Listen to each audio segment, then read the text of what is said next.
I was all ready to switch to the other scene, but then I remembered I did not set up my VTuber stuff, so give me another couple minutes. My bad.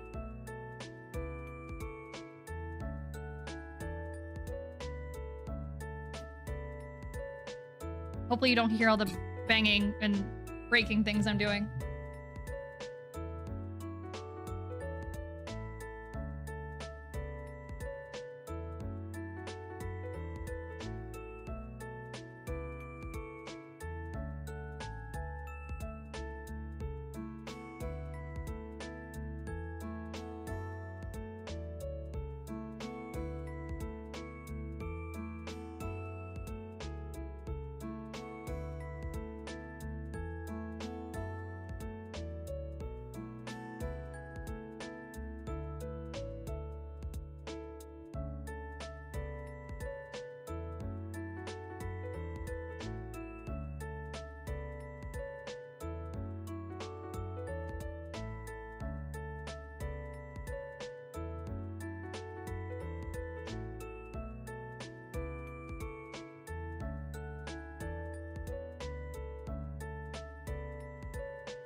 Okay, it worked. Hi.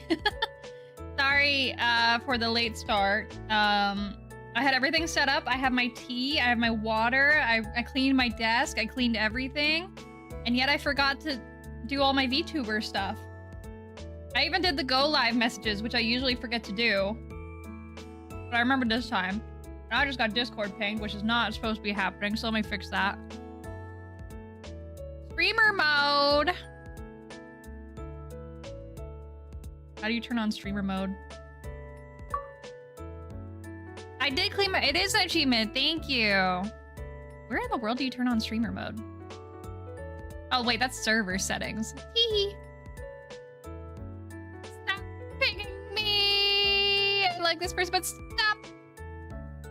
Streamer mode. There it is. Here we go. Perfect. Okay. Now we're all set. Hi, how are you? Let me move you guys over here. Thank you guys for your patience while I got my life together these past couple days. Real ones know there was supposed to be a stream on Wednesday and there was supposed to be a stream on Saturday, and neither of those happened through my mistake alone, so I'm sorry about that. But at least the Saturday stream, the Helldivers Collab, that has been rescheduled, so that is all set up now. And I set up a bunch of other collabs as an apology, so please look forward to that. No, I don't have the schedule set up yet because to be honest, I had not eaten dinner yet. So I just kind of devoured a bag of Cheez-Its instead of setting up the schedule or anything. But there are things planned for this week, so look forward to that, including July 4th. Happy America Day. That is this week, right? Yeah. Happy America Week. It's almost... Pride Month is almost done. But that means we're getting to Wrath Month. I'm very excited for Wrath Month because that also coincides with America Month. Happy Birth Month, America. Enjoy the wrath of the LGBT community. I'm going to enjoy it a lot. Or it's on a Friday. It's true. We almost did not have the Friday stream. I thought people were going to be busy that day, including me, but everyone ended up being free. I don't know of any plans I have that are taking place on the 4th outside of listening to a lot of loud fireworks sounds in the background, so hopefully that won't be disturbing in our stream. Also, I totally forgot to do my normal ritual. Oh my gosh, I'm so sorry, guys. Let me say hi to everyone. Hi, Farley on the YouTube side. I hope you're having a good day. We'll be strong together. Yes. Hi, Chomp. Congrats on being first. Hi, Chi. You're crashing out too? Welcome to the club. Although I'm done crashing out, I think. We'll talk about it a little bit, but I think I'm done crashing out for now. We'll see. We'll see. Hi, Oskib. You also, oh wait, you were doing the achievement for cleaning your room. I thought you also cleaned. Dang, I was gonna be so proud of us. And hi Ace, happy Wrath month to be. Hang in there. Okay, I'm sorry you're having a rough time. Cobalt. Hi Cobalt. So good to see you. I have not definitely talked to you at all today.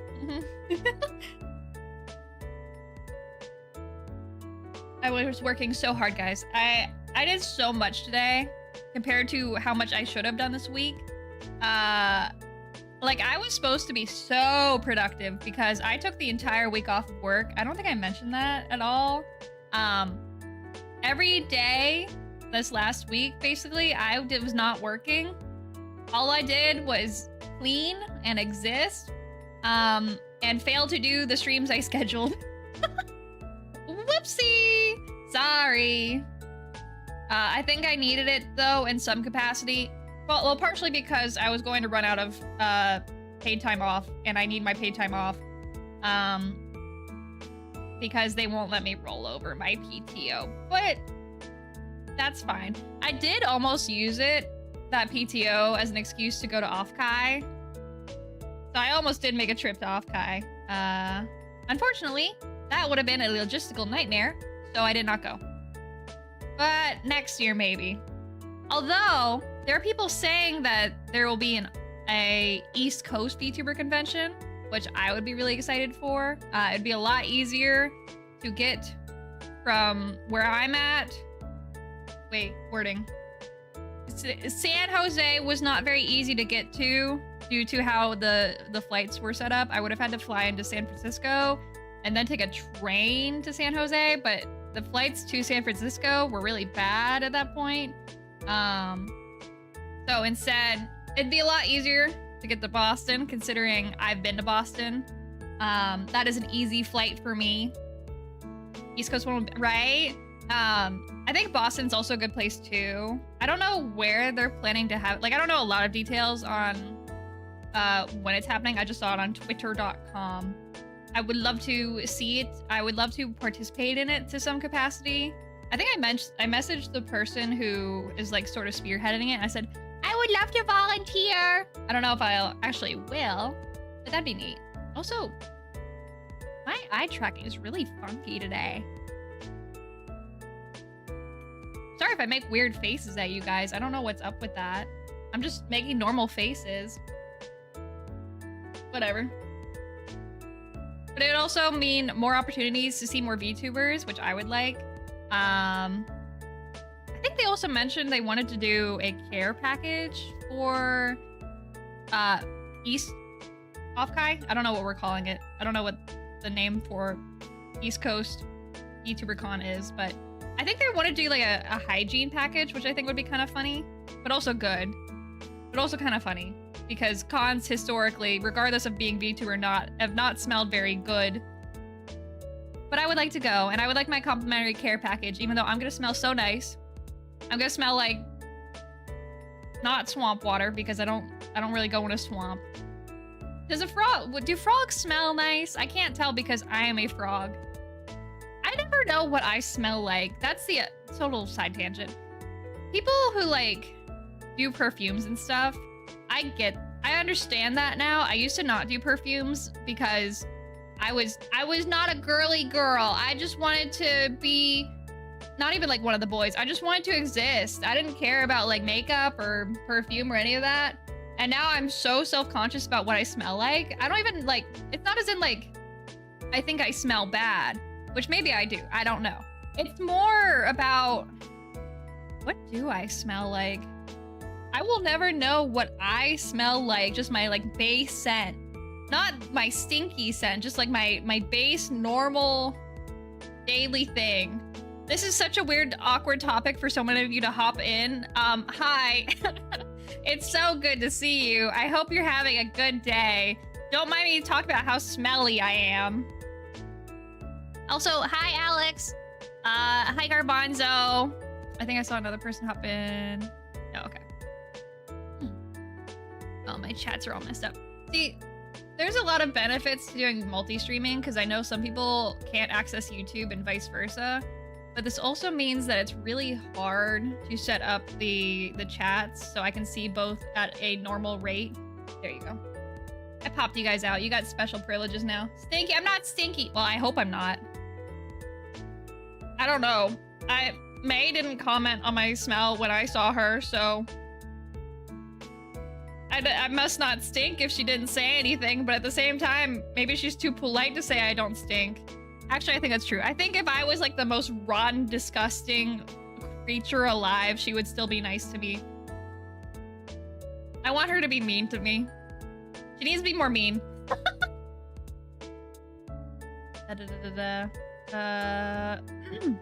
Having had pet frogs, I can say they don't have much of a smell. Okay, well that's good. That's good for me. I'd rather not smell than like have a bad smell.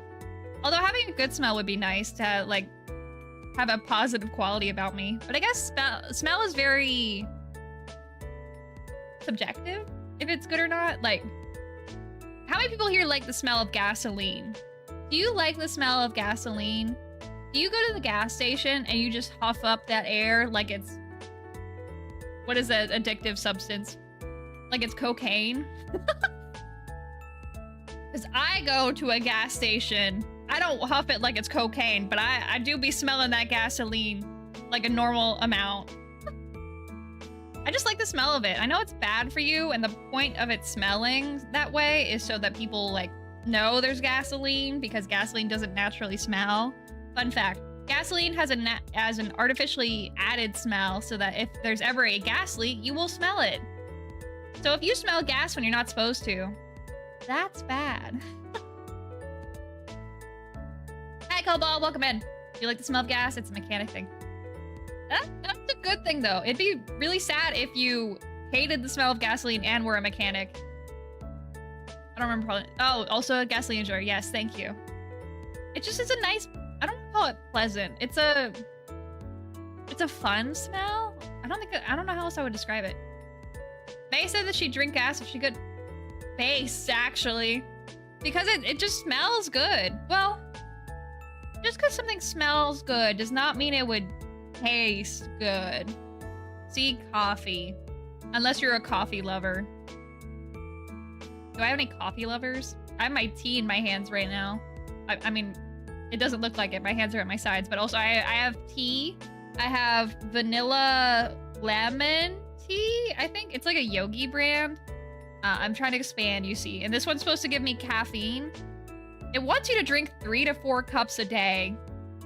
That seems a little excessive to me. I think that's a scam so that you buy more of their tea. But I'm hoping it helps. English breakfast tea. It's not breakfast time. Black coffee is for me. How long did it take you to drink black coffee black? Like, was there a process? Did you start with like a lot of sugar and milk? Or did you just raw, like, first thing is you ever drink is black coffee? Oh, you also like coffee. I see. Gas does not taste good. How often are you consuming gasoline, Kobold? Are you okay? Huff that stuff all day on the road. Oh gosh. That does not sound safe. I hope you're able to do something to counteract it. Is there a way to like deal with, what do I call it? Gasoline poisoning? Is there a way to deal with that? He chugs it? Oh my gosh. Drink coffee the same way I drink alcohol. Socially, so people think I'm cool. I see. Does that mean if I don't drink coffee or alcohol, I am like the antithesis of cool? Although I think tea is becoming like popular with a very niche group of people. Well, not like a niche group, but like it's having its like time, right? Especially if you're a matcha drinker. If you drink matcha, oh my gosh, you're a girl's girl or something. I think matcha's okay. It's not anything amazing. Let me do my posture and hydrate. Thank you, Oskib.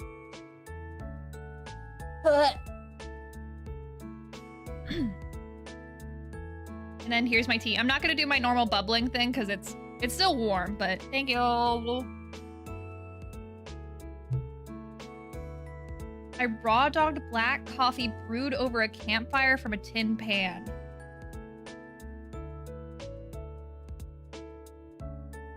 You know what? That's fine. That seems very coffee person coded to me. Well,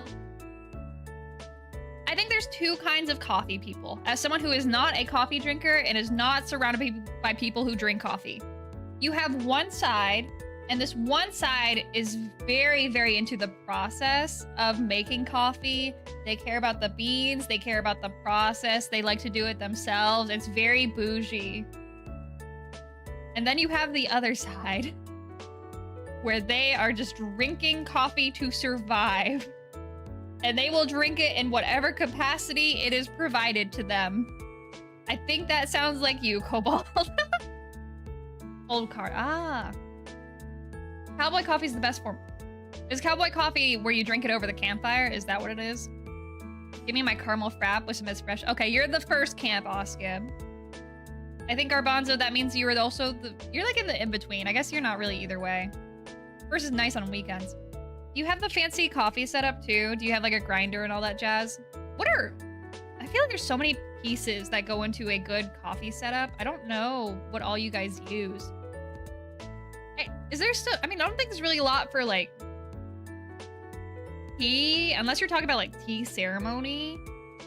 But if we're talking like black coffee, or not black coffee, like black teas or more like European style teas, I don't think there's as much involved with that. You just kind of get the tea leaves and you wait for the hot water, and then you pour the tea, or you pour the water on the tea, and then you wait, and then it's done. Am I missing anything? I'm new here to the tea thing. I don't get it. No longer drank coffee. My body says, oh, like, are you allergic or just like causes adverse effects? Because I know some people who, their gastric system really does not like when coffee enters their system.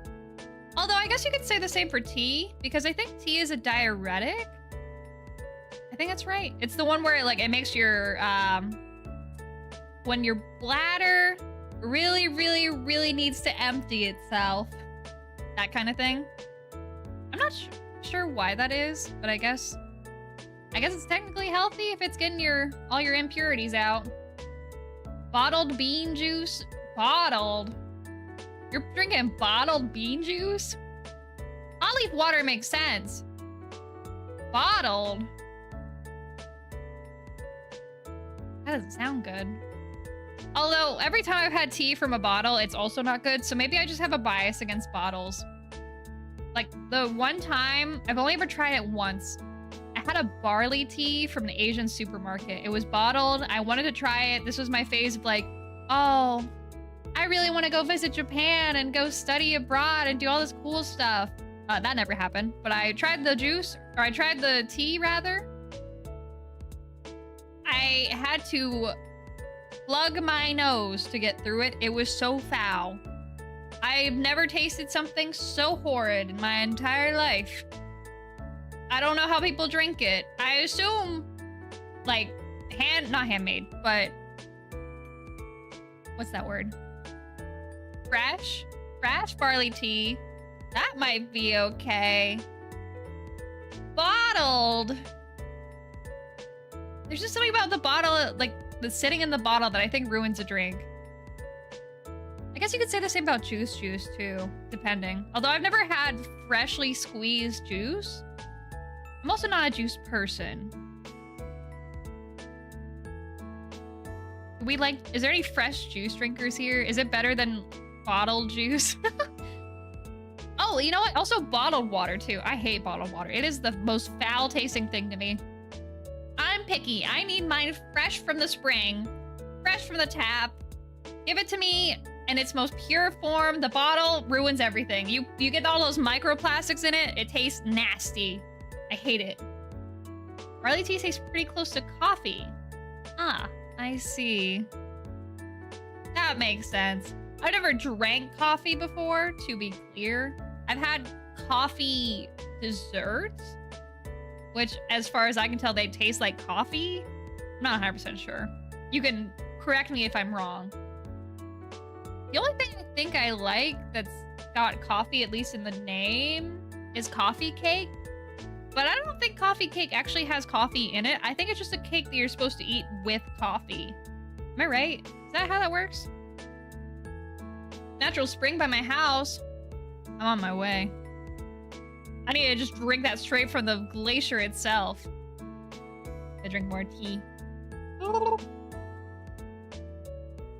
have to be very careful with my tea drinking.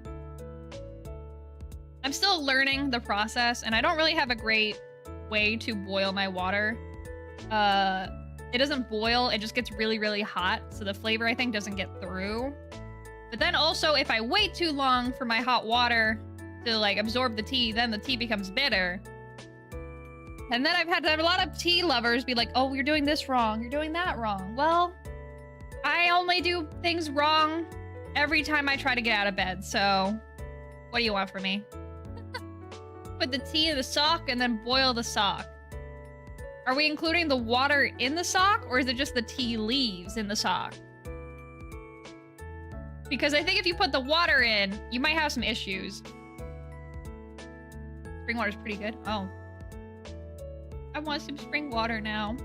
I'm jealous. I didn't know how we got on this drinking topic. My bad. I don't know how often people are like, I want to talk about tea and coffee and all those things.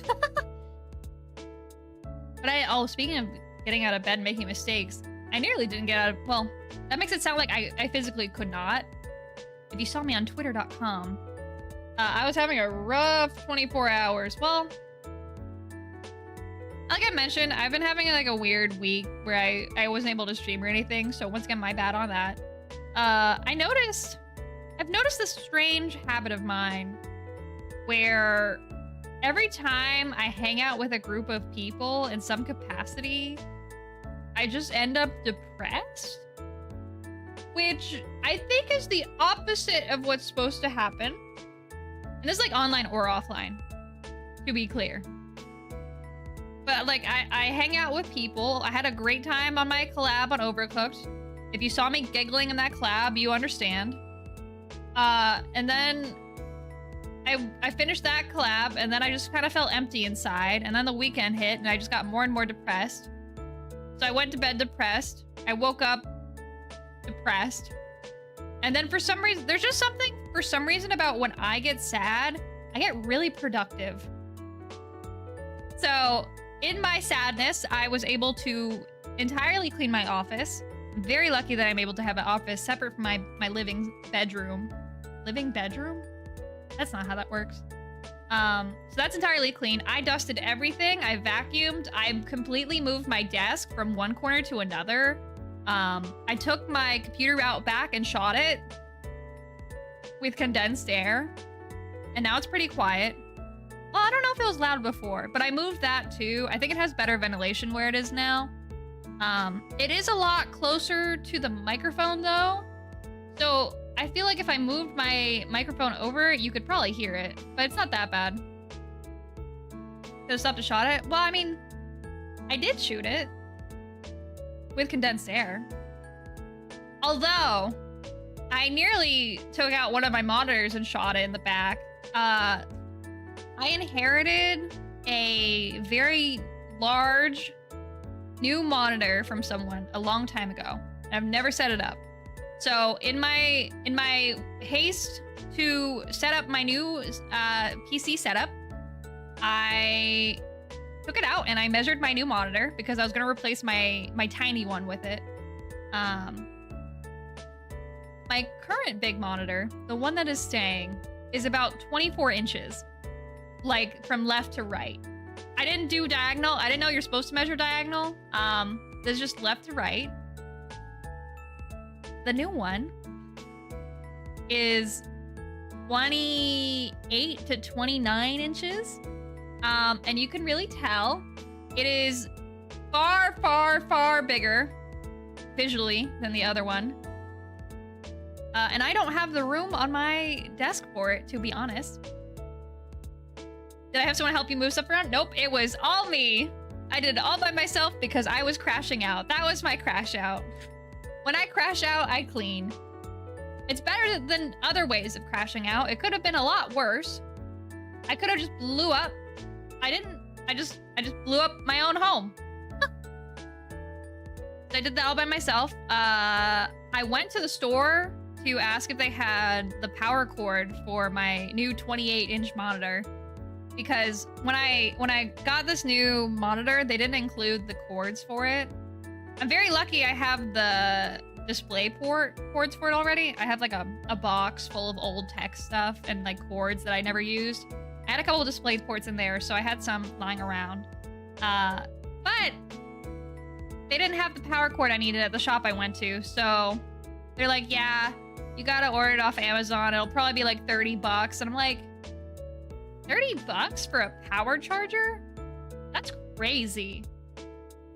Or maybe I'm just behind the times. I feel like a power cord should not be that much.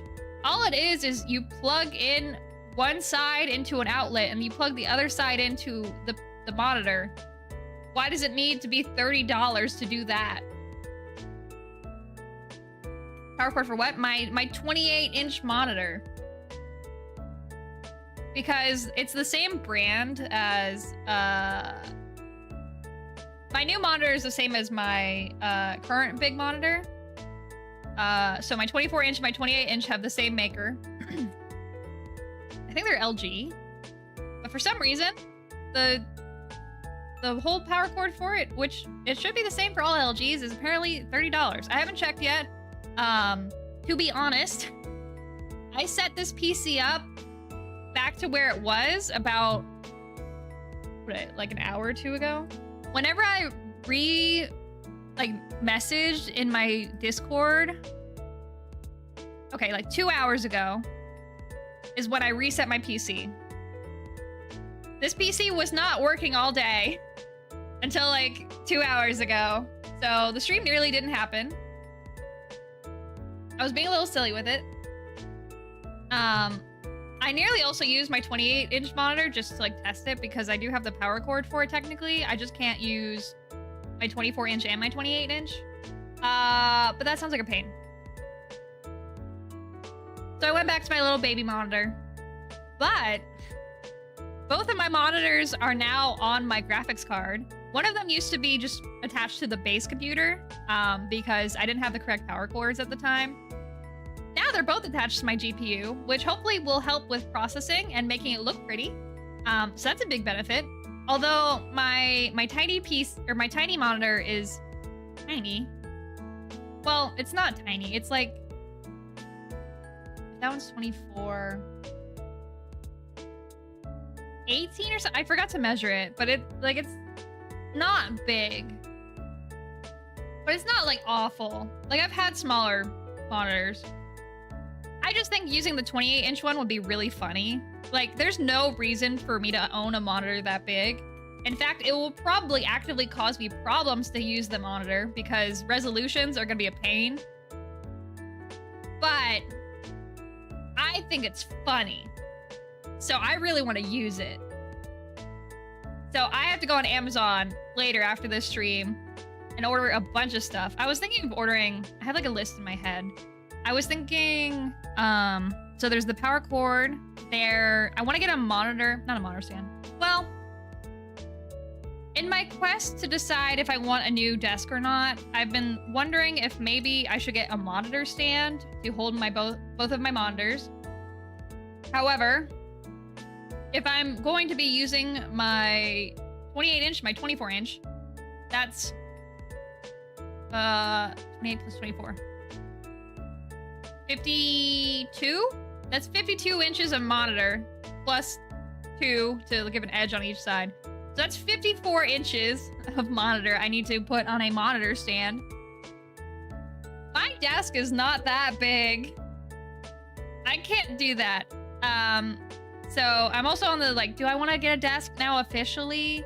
And one that's gonna be able to fit both of my monitors and my PC tower and maybe some extra stuff. Like if I ever get a Go XLR for example, or anything for streaming, that would be nice. But that costs money. And then I was also thinking of getting a monitor, a desktop stand itself. That way I can offload some of my desk space because currently my tower is right next to my tiny monitor. So that's taking up a couple inches as well. This isn't a tiny desk. It's not minuscule, but it It is just barely fitting my 2 monitors and my tower. So I don't really have a lot of room for a lot of other stuff, including my work laptop, which I use at home. So whenever I need to use my work laptop, I have to shove it in front of my monitors and my keyboard and my mouse. And that's not very space efficient. Well, I guess it's too space efficient because I can't quite use either to full capacity when it's like this. I got a lot of stuff going on. Oh, and then also, I forgot to take a picture of this. I also need to buy like a stand for keychains because I just realized I've collected a lot of keychains. I've collected a lot of pins. I've collected a lot of things is what I've learned as I was reorganizing my life. I completely cleaned out a closet full of stuff to tell you how much like I've been doing just today. And to be clear, I cleaned almost the entirety of my living space over this past week. It is not a small feat. It took me several days. I could have theoretically done it all in one day. However, my motivation isn't that strong. So it's a work in progress. I still have to officially clean my bedroom because I ended up shoving a lot of the stuff that didn't have an immediate home in there. So it's kind of messy in there. So that's gonna be really fun to sleep in tonight. So that still needs to be cleaned. But I found a bunch of stuff that I want to put up and decorate, not including all of the posters and stuff I got from Anime Boston. So I need to figure out where to put those. I need to buy frames for those or just hang them up. I don't know yet. Some of them definitely need frames. Like I have this really cute bat poster. I don't know if I really should get a album together of all the art I bought and just show you guys because I bought a non-insignificant amount of art and my wallet very much felt it. And then I went and bought more art other places. And then in my cleaning of my storage, I found more art that I have purchased over time, including a lot of like solid stuff that I bought on my trip to Italy. That was years ago. But I found this old thing from Sorrento that I really like. It's just sitting in a bag for however long. I need to put that out too. Oh, it's so hard being an art appreciator and having to buy all this art with all my money and then have to frame it and put it up somewhere. Oh, woe is me. But I do feel bad that it's kind of been sitting around. I really want to display it somewhere. I was originally thinking, so some of it needs to go in my office. I'm wondering how much of it I want to put in my bedroom as the other thing. I've never really been good at figuring out how do I word this? I'm not good with aesthetics. I'm not very aesthetically pleasing. I'm really bad at figuring out what looks good together and what doesn't. And that extends to nearly every facet of my life, from furniture to art to fashion. Very lucky that my art mama put this together for me. I think I look very cool and swagalicious in my current outfit. I would not have been able to put this together. But that also means that whenever I buy art, I have nowhere to put it because I don't know where it will look good. I have some art that I bought sitting on a ground in a frame. Oh my gosh.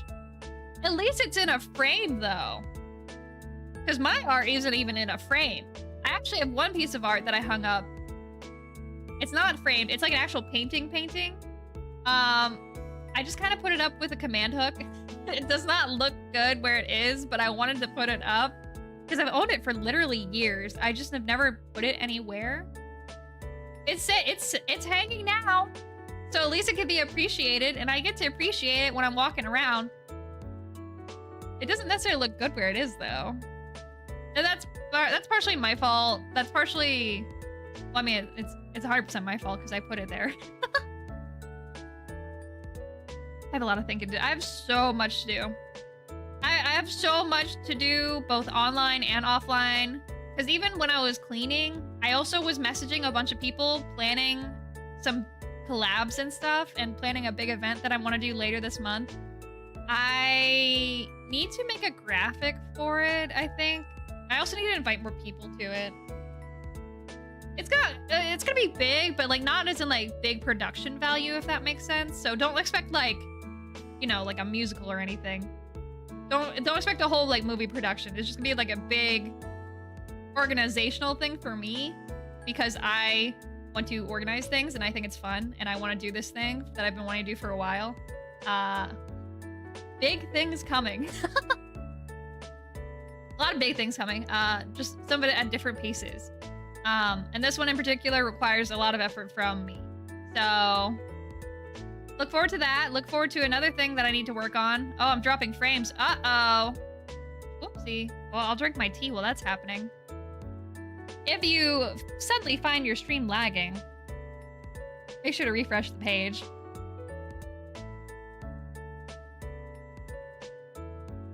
Blech. The tea is getting to the point where it's not good, so I'm just gonna chug it. 1 second.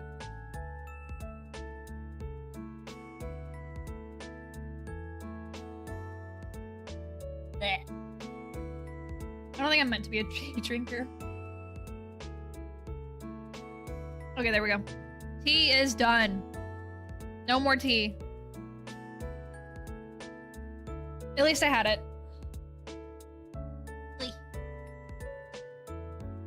I don't know if it actually gave me any caffeine, but I guess it's better than nothing. How does caffeine even like seep into the water? I don't understand how tea works. I guess I don't understand coffee either. I understand juice. Juice makes sense. It's literally just the squeezed fruit or whatever. How to drink? I should not be thinking about this stuff right now. I'm not. Sorry, I get easily distracted. Anyway, how are you? How was your weekend? What are you up to? Got any big plans for this week? Love you guys over here. I have to reorganize everything in my setup too because I did all this work. Wah, poor me. Oh, I don't like this. Hey, sorry guys, now you have to deal with me trying to figure out how to set this stuff up. When I get a better setup, then we won't have these issues. It's just growing pains.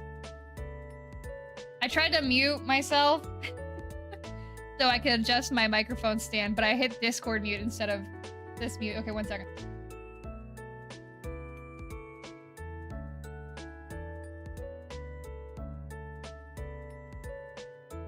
Hi, Grayscale. Tea was leaf soup, coffee is bean soup. How does soup work? Anyway. Trying to learn how to play Helldivers for no reason. Oh my gosh. I've played that game before. Do you want to play that game sometime? We should play that game sometime. That'd be crazy if we play that game sometime, right? I think there was a new update, or at least like Super Earth is super dead. I don't know exactly what's happening. I should probably keep track. Whatever. I'm just a freedom fighter. Wherever Super Earth tells me to go, I will follow. That is what I have learned. Oh, I should play sometime. Oh my gosh, that'd be so cool. So cool and quirky of us. Maybe we should invite some other people too. So my YouTube chat. Oh, YouTube chat. Why? Oh my gosh, what happened to YouTube chat? My YouTube chat on my end is being a little funky. Okay, there we go. There we go. There was something else I wanted to talk about, but oh, what was it?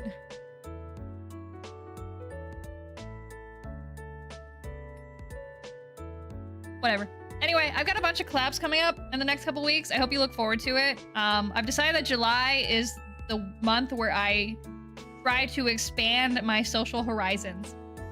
I hope I get to talk to and meet a lot of people, and I hope you guys have fun. I've also tried to make sure that there is at least one day a week where it's just you and me. Coincidentally, that one day a week also tends to be Elder Scrolls Oblivion. So I hope you like that. I'm a big Elder Scrolls fan. Did you know that? I really like Elder Scrolls Oblivion. It's a really good game. I like Elder Scrolls Oblivion. Did you know I like RPG games and indie games? I like those. I guess Elder Scrolls isn't an indie game, but I like RPGs. And also, I think it's a good...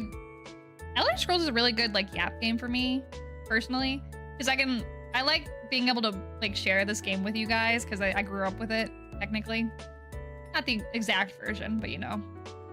And then I always have a lot of time in between the horse riding to just yap. And I can play it for a long time. It's one of those games I can actually play for like hours and then forget I played it for hours. I don't even know how I beat I think the only way I beat the game when I was younger was by cheating because I was just like so distracted by everything else. I was like, okay, I need to lock in and just do this and then I can keep playing. Whoopsie. Soup, oh gosh. Soup is carbon-based biomaterial broken down into tiny, tiny pieces and dissolved with dihydrogen monoxide. More blah, blah, blah, water. What? Soup is made with water? Wait. What's the difference between soup and broth? I know there's a difference, but what's the difference? Is a broth just you marinate something in the broth and then you just use the broth but not the thing you marinated? Is that right? Is that how that works? I don't get it.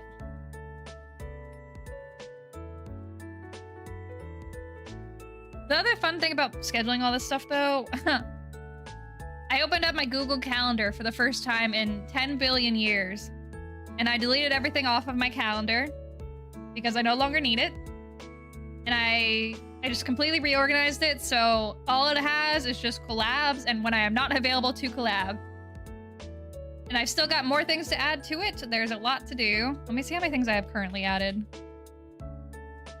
Things that are currently planned for the month. Oh, I can get rid of that. Oh, it's already done. 1, 2. I have 2 collabs this upcoming week. Wait, 1, 2, 3, 4. 5 are confirmed. I have a couple that are unconfirmed, but they will be happening this month. I'm busy. I'm gonna be such a social butterfly. And then that thing I said where I get depressed after talking to people, that's gonna happen. So by the end of July, I'm gonna be miserable.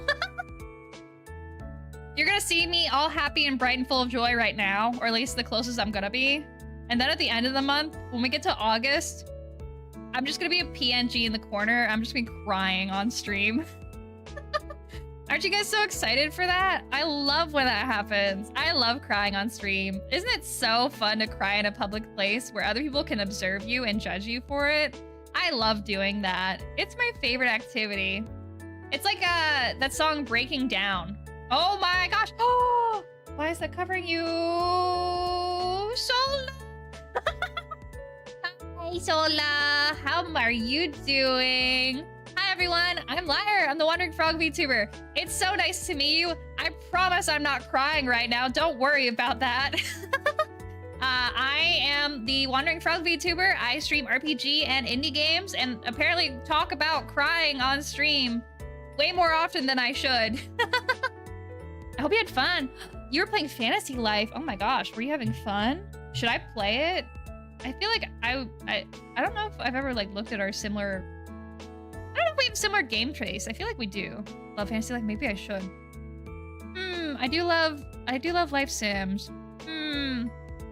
But everyone who rated in, thank you for rating. I hope you had fun with Sola. Make sure to get water and stretch and do all that good stuff.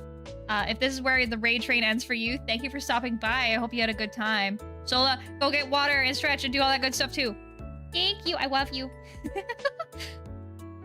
Oh, we're also talking about soup. Do you know what the difference is between soup and broth? And also, what is your opinion on coffee and tea? Those are my questions. I know that's a billion different questions, but anything. Graciela says, we're getting to the realm of culinary delineation regarding the soup versus broth thing. I'm sorely lacking as I can only make 2 dishes, and one of them is eggs. What is the other dish? What are the 2 dishes you can make? And how do you make your eggs? Oh my gosh, the headbat redeems works. Yes! Thank you! I was so stressed about getting all those things set up. Everything is painful. I'm resetting everything. I reset my desk. I reset my life. I still need to reset my bedroom. So I guess I technically haven't reset my life. But we're getting there. The other fun thing is I currently have So you see, when I reorganize my storage closet, I have this really bad habit. Let me know if you relate. I feel like this is a very common thing, but I want to be validated. When you have boxes from products that you've bought, cardboard boxes, do you keep them or do you throw them away? Because what I do is I keep them. Regardless of size, regardless of if they are a reasonable size or not, I keep my boxes and I put them all in my storage closet. I want you to imagine, after several years, how many boxes I have acquired and put in my cardboard box closet. That's the best way to explain it. My cardboard box closet. I took a picture of the boxes after I'd removed them all from my storage closet. And my storage closet, mind you, is not very small. It's actually a decent size. I can't show you the picture because there is PII in it. That's personal identifying information. It did fill up my entire office. I could not walk into my office because there was so much stuff. So I currently have a recycle bin full of cardboard boxes. I have to go to the gym.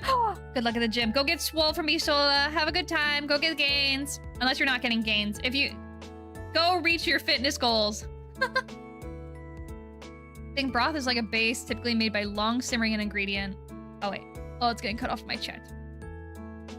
Simmering ingredient like bones, veggie. Okay, so it is marinating kind of, but just simmering is the word you used.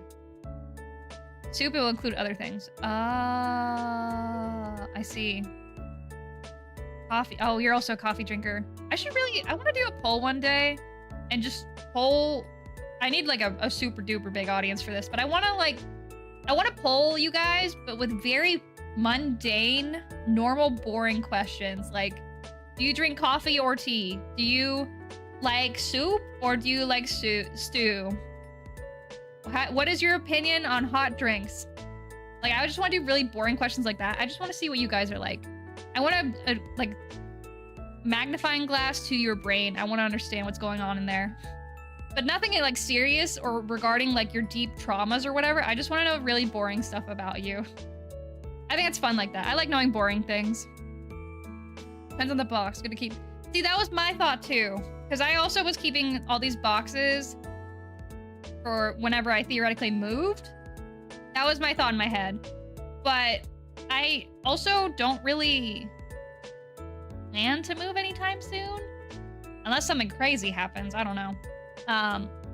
But there was a long time where I was like, okay, I'm a wanderer. I'm gonna wander from place to place. I need the boxes so I can move my things from place to place. And I like wandering. I just also like staying in one place in between wandering. You know what I mean? Like, I'm pretty happy with my home base. It's a pretty good home base. So I don't need all those boxes. And now, not only can I walk into my office again, I can also walk into my storage closet again, which was not possible before I did this. It was bad. It was not good. But that's okay. Hot chocolate because I'm a child. Now here's the thing. I don't like hot chocolate. I don't like hot drinks. In particular. This tea drinking thing, this thing I'm doing now, where I've learned to drink hot tea, that's new. That's weird. This is very strange for me. When my sister found out I was drinking tea, which she is a big fan of, she really, really, really likes tea, she freaked out. She was in stream freaking out. I was like, I don't want to be here either, but here we are. I didn't mean to become a tea drinker. Yeah, I'm drinking. I mean, aren't we all just drinking future pee, if we're being honest? I said tea, but nice try. Tea with a T. not P with a P.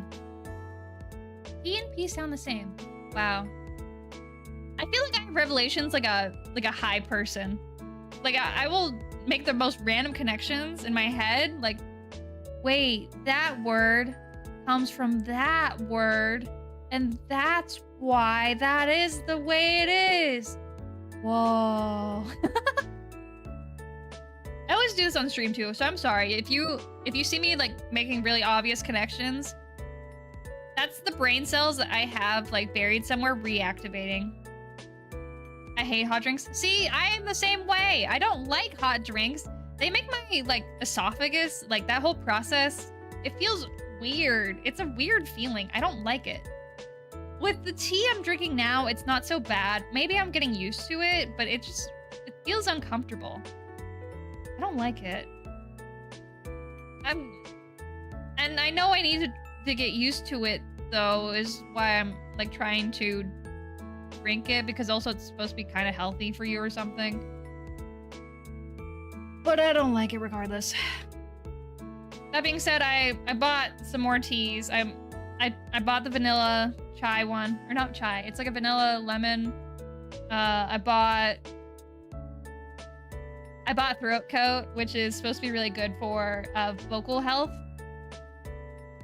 I haven't tried it yet. I'm kind of scared too. It's licorice with slippery elm.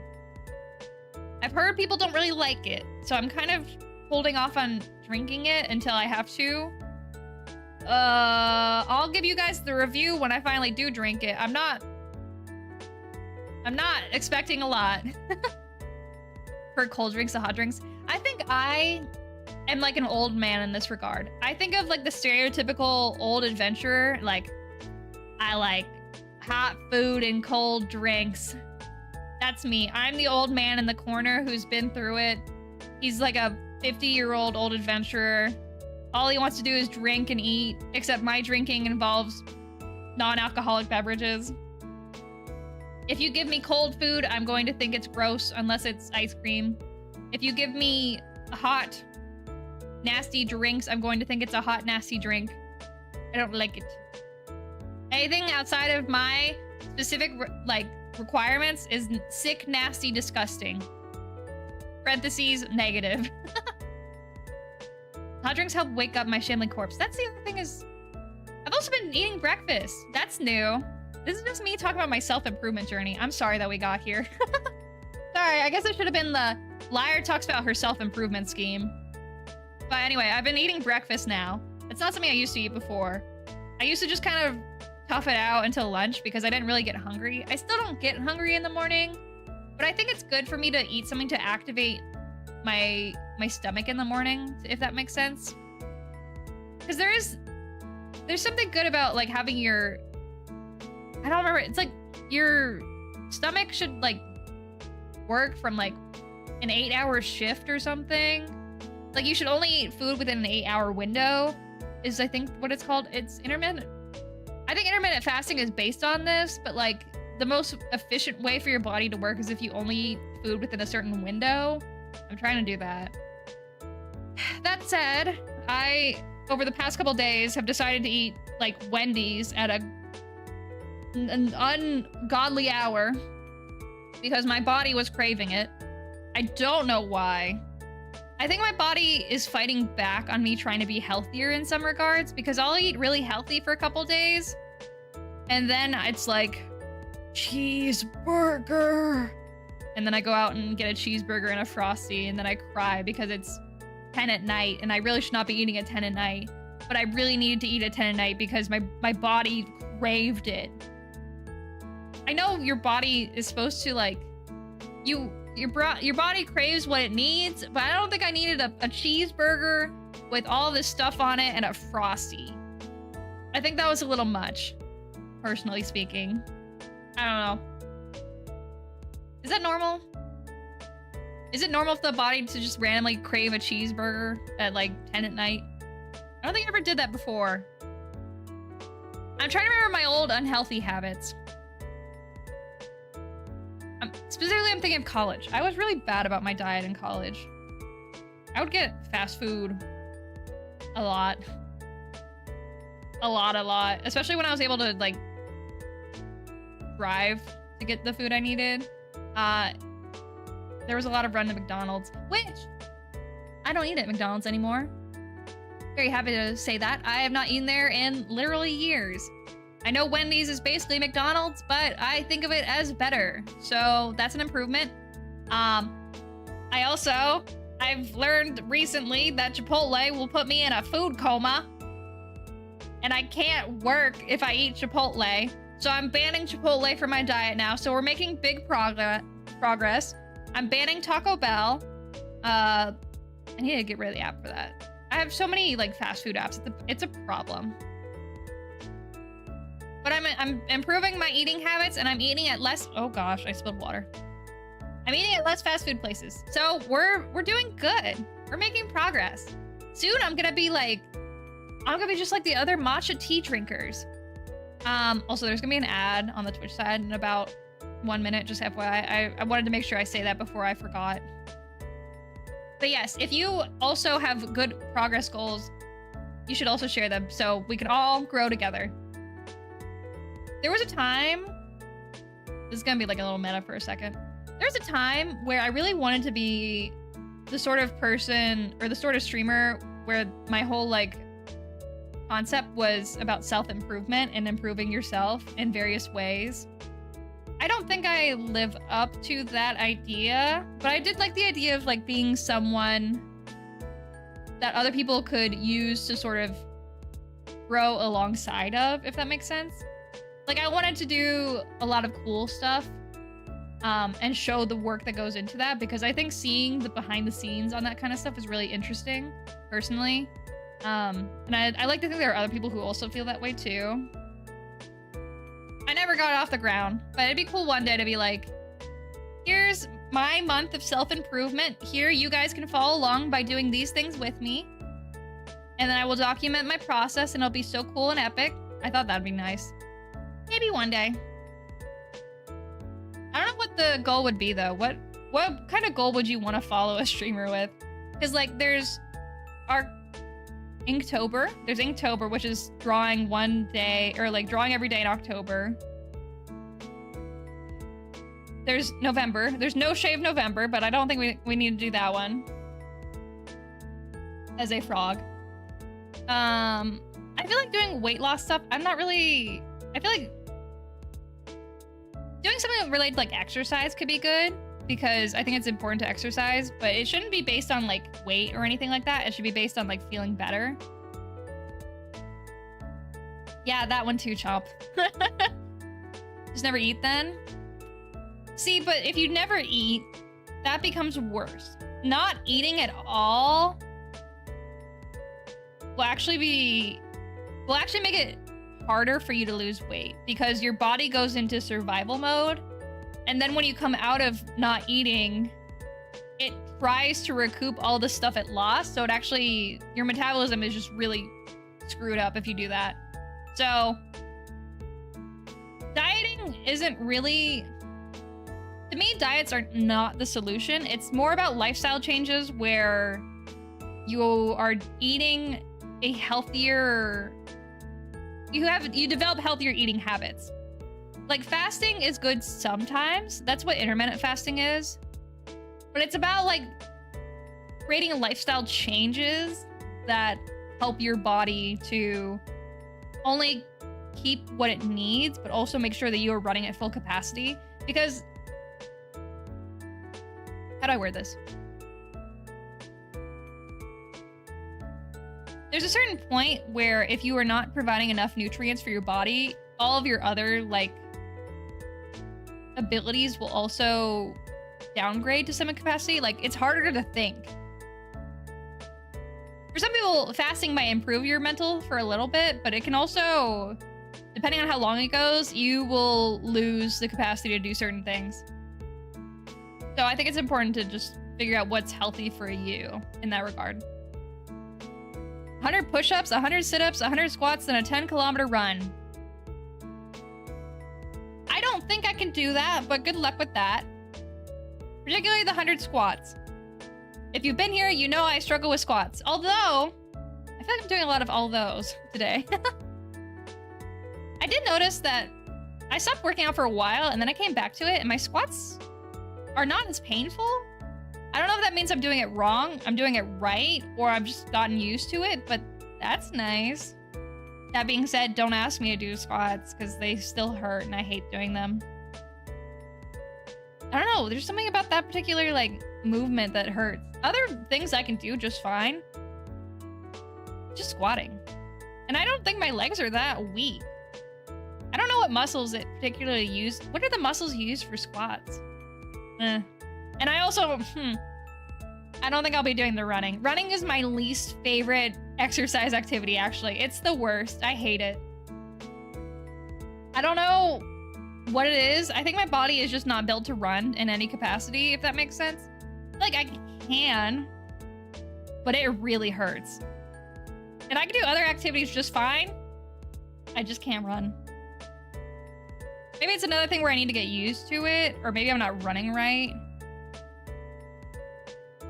But I'd rather not run either. I never got the runner's high. I don't like the feeling. It's also way too hot to run in a lot of places right now. And I don't really want to go to a gym to run. I don't like working out in front of other people, personally. There's something really... not shameful, but like, I feel like people are looking at me when I'm at the gym. Even if I know they're not, but like, I don't like the idea that someone could see me being gross and sweaty trying to like work out. And then I also don't want like those people who in good faith will come up to you and tell you how to improve.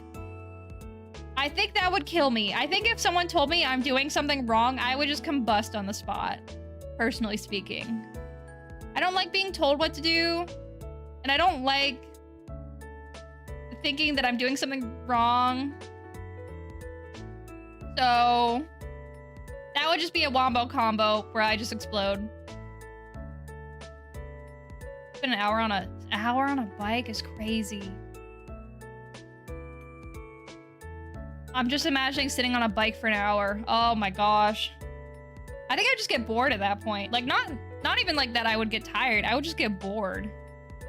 Like, I was doing, the one thing I found that was a solution for me, if you're also like me and running hurts, the one thing I found that worked really well for me was incline walking.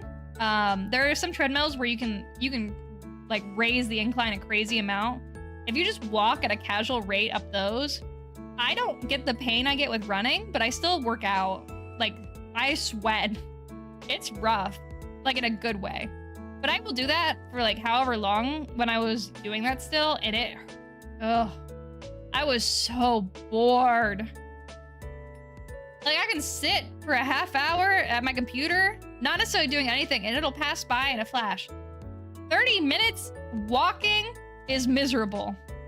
You become so much more aware of everything, and I hated it. I hate being aware of, like, reality. I just had an existential crisis the other day. I don't need to have it while I'm walking on a treadmill. No, thank you. You know, squat to jump ball? I don't jump a lot as a frog, though. I think part of it, well, if I, like... I also realized I'm cut off for some reason.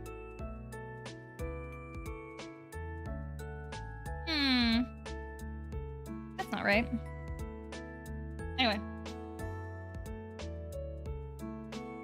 The way my clothes are set up, kind of hard to jump. Not really easy to jump in these. So. Oh wait, I gotta do that. Oh, is that not working right now? What the? There we go. My hotkeys aren't working. Watch anime? I was watching like YouTube video essays, and I love video essays, but I couldn't. I don't know. Gaming would be harder for me if I'm walking, because that would just be a lot of stuff going on at once, and it'd be really hard to set up like a switch for the treadmill, personally. I don't even think I could use like a phone. I feel like I'd be scared to use a phone on a treadmill because like, what if like I sweat and then like my phone falls out of my hands and it falls on the treadmill and then I step on it?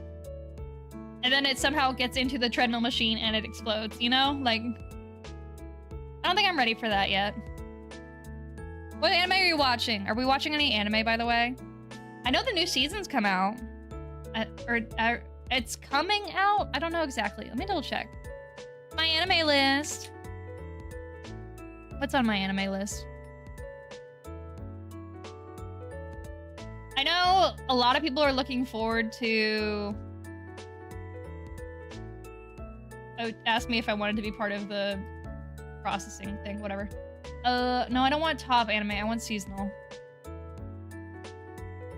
A lot of people are gonna like My Dress Up Darling, although I was rewatching some clips from it. I never watched the show, but like I saw clips from it and it's just like, oh, they made everything jiggle.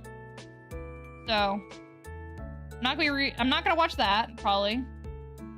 Dan to Dan's coming out with the second season. The one everyone's looking forward to is The Fragrant Flower Blooms with Dignity. I think it looks really good. It's a shoujo. I'm really excited to try it. It looks very cute. It's got my favorite kind of... I think it has my favorite kind of male lead. I'm not 100% sure. I don't know anything about it, but just based off visuals, it's one of my favorite, like, tropes. So I'm looking forward to that. Yeah, there's more Dan to Dan. Currently watching Mashal, putting off continuing One Piece. Don't watch One Piece. The other thing, Summer Hikaru Died is coming out. If you don't know the Summer Hikaru Died, it is a horror one. So if you don't like horror, don't watch it. But I think it looks pretty good. So I'm very excited to watch it with my art mama. We both looked at it and we said, yes, that is 100% for us. I think outside of that, we weren't really seeing a lot of interesting things. Oh my gosh. Reborn as a Vending Machine got a second season. Oh, my favorite. Yay. Hanako-kun got a second season? Okay. Oh my gosh, Arc Knights. Oh, there's also... I don't like the name for the show. There's one called Busu ni Hanatabawo, which is like ugly flower or something. It's about like an ugly, quote-unquote, ugly girl who has a romance with a popular guy. And if you look at the character design for her, she's actually really cute. I think she looks very cute. But because she's chubby and plain, oh, it's like, oh, she's ugly. Really dumb.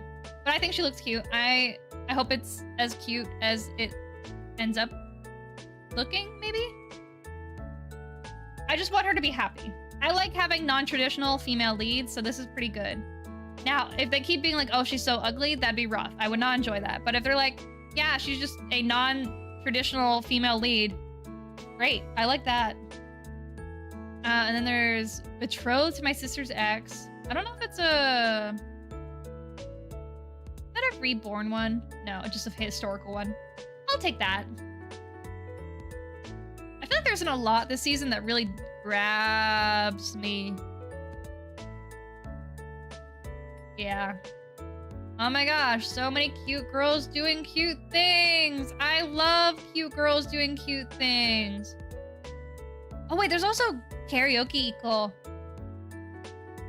I think the whole plot for that one is just, hey, I'm a mafia guy. I need you, high school student, to teach me how to do karaoke so I can win the competition at my Yakuza boss. That'd be pretty good. I wouldn't mind that one. I feel like there's a lot more entries here than when I was looking at this with Art Mama. I have to go through and relook at this. Oh, there's also Takopi no Genzai, which will probably be awful in like a, not as in like it's bad, but like a, it'd be like rough to watch. It's like supposed to be really horror driven. Hi Geto, good morning. How are you? I was just catching up on anime. That's me. What's up? Oh, there's movies coming out too. I'm currently looking at my anime list. There's a lot going on this season, it looks like. But I don't know if it's as good as previous seasons. I'm almost done with Apothecary Diaries. That has... I think it's gonna have an eventual next season. But I don't know when. Did I see what Sola drew? I did not. Oh my gosh, could you show me? I guess, like, not on stream, obviously, but like off stream. Oh gosh, wait, my leg is cramping. Wah! Ow. Stretch time, because owie. All my muscles are just dying on me lately. They all freeze up. I get that staticky feeling and I cry. Cause it doesn't hurt, but it's like, oh. Oh, you're talking about that one? Yes, I did see that one. I think it's very funny. I don't think I want to punch my leg. I think that'd be painful. I have seen some people say that if you start to feel a cramp coming on in your leg though, if you stand like immediately, it'll fix itself. I'm not sure of how accurate that is. I don't really want to test it either because I'm also thinking like, what if I do that? And then as soon as I like stand up, my leg just collapses on itself. Because I've done that. I've stood up before. I remember specifically, I was getting out of bed after waking up one day and my leg was fine. I didn't feel anything. It was just a normal day. I was able to put my legs out just fine. The moment I stood up out of bed, I instantly crumpled to the ground. Oh. Yeah, I instantly crumbled. There was no reason. It didn't feel like anything. In fact, it just kind of felt like I was suddenly on the ground. And it wasn't like I fainted or anything either. I was awake the whole time. It was just very strange. I was able to get right back up, but for a second, it was just like, did my legs just like lose all their muscles? I've never had it happen since, but it was very concerning. I like the pain.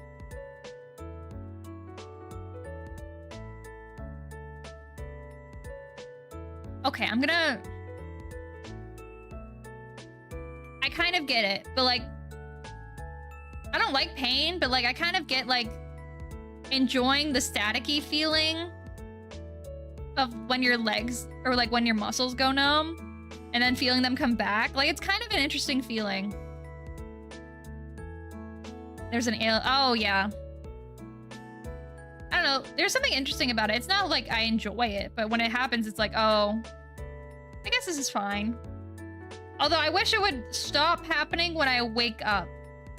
Because I will wake up and then my arm is dead and I have to wait for it to like wake up and then I'm stuck in bed waiting longer than I want to. Yeah, it's a very much a this is fine scenario until I need to get out of bed like in 5 minutes and it's still like, ugh, you know? Or like I realize I have to get up in 5 minutes and then I have to deal with like waiting for it. Yeah, kind of like that. So that's all fun.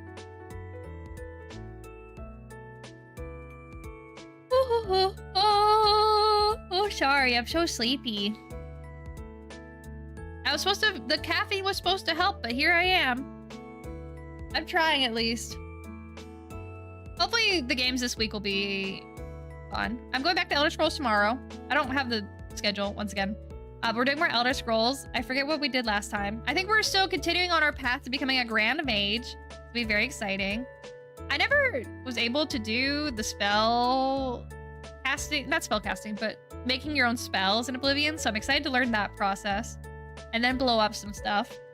And then we have 2 collabs, I think, that set up for this week. I can give you like the tentative schedule. So if I go, where's my calendar?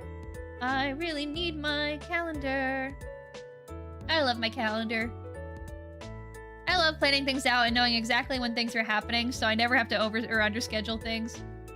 I'm gonna be playing Hogs? E-H-O-G-S. It's the dog game where you and a person are dogs, but you're like cat dog. You're attached to like the stomach? Something like that. That's gonna be on Wednesday. And then on Friday, I'm playing Peak. I finally get to play Peak on stream. Are you guys excited to see more Peak? I don't think I've ever played Peak on stream. You guys know what Peak is? Have you ever experienced literal peak before? Do you want to experience literal peak? I have the game for you. Very exciting. I played it off stream a little bit to like learn how it goes. I've never beat it, so it'll be brand new if I get that far, but I'm very interested to see how far I make it with this team. I think it'll be a lot of fun. But that's like the week I've definitely scheduled out. It's this week, and then most of next week is scheduled out. I need to fill out something for Friday. I need to work on that. Peak. Oh my gosh, you played yesterday? Oh my gosh. Everyone's playing Peak. I guess it makes sense since they sold like 2 million copies at this point. I know they sold 1 million. I think they hit 2 million now. Crazy. I think it's a mixture of... It's a good, cheap game that doesn't require a lot of effort. It's a good friend game. And it's got the best possible marketing you could have on the internet by calling it Peak. Everyone on Twitter just wants to play literal Peak, so it makes sense. But it's really, well, the concept is really good. I know they have a lot of issues with bugs and stuff still. Waiting on that bug fix for some other things, though, was kind of annoying, but... Interrupted my usual lurk to say hello. Hope you all have a lovely time zone. Thank you, Nymph. I hope you're having a good time zone, too. So good to see you. Made by the Another Crab's Treasure... It's made by Another Crab's Treasure team. Yeah, it's Another Crab's Treasure team, which is Aggro Crab, and it's Landfall Games, I think, is the collaboration. It was originally made as a game jam, I believe, if I remember correctly, but then they fleshed it out a little bit, put it up for sale for like $7, and then they sold 2 million copies. So they were like, yeah, we weren't planning on doing any major upgrades, but now that we sold 2 million, we'll put a little bit more effort in. Which is very real, I get it 100%. Made as a game, yep. Yep. I guess I am a little bit delayed on YouTube's end. Sorry, YouTube. But I really like Aggro Crab. I want to buy more of their games. Let me see what other games they've made.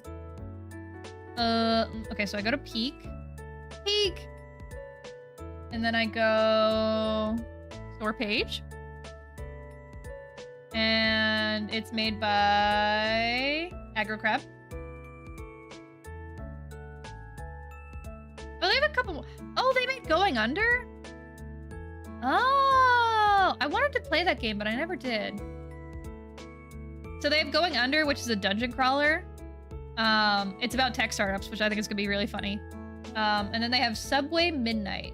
Run away from a weirdo. I love running away from weirdos. Solve some puzzles, make friends with some ghosts. Try not to become a ghost yourself. It's only $2.99. Actually, all of the games are on sale for Aggro Crab. Maybe I do get it. I do have some games in the cart already. I was thinking of getting Trash Goblin, and I was thinking of getting Crime Scene Cleaner. I think those would be fun to play on stream sometime. So look forward to those. I've got a list of games. I say this every time. I'm adding to my list of games that I want to play on stream. There are some games I have that I definitely don't think would work off stream, or on stream rather. But hopefully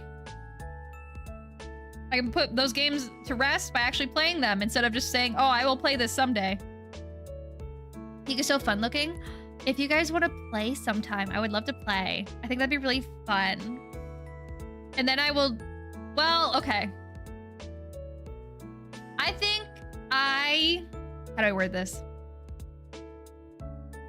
I think in collabs, I am the kind of person who likes to cause a little bit of chaos and have a little bit of whimsy. See Overcooked stream. So if you want to be efficient and have like a perfect run, I don't think you should play with me. But if you want to be a little silly, I like being a little silly. Although I think I should maybe chill that out a little bit, because, well, I think in Played Up I'm not like that. In Played Up I'm very chill. But that's usually because I have the goal of, like, we need to cook, but in a speedrun capacity, because I have the framing of I am doing this as a speed run, in Played Up I tend to just be chill. I think I get a little silly, but not as much as I was in Overcooked. Because in Overcooked, I think the chaos is part of the fun. In Played Up, the goal is bigger number, better person, right? So the bigger, well, I guess smaller number, better person in the speedrunning sense. But there's not as much room for being silly, I think, in that way. I love being an agent of chaos. Uh-oh. Well, I'm sure we won't see how that works at all anytime soon. Definitely. Ha ha ha ha. I don't know, there's just something fun about it. I think... How'd I word this? I think when I play games with other people, I'm very used to, in my single player experiences, being good? Not as in like I'm a good gamer. Like, I grew up being the best person in my house at video games. I don't know how many other people can relate to this, but I really liked gaming, so I got good at gaming in my house. But then I met other people who were good at games.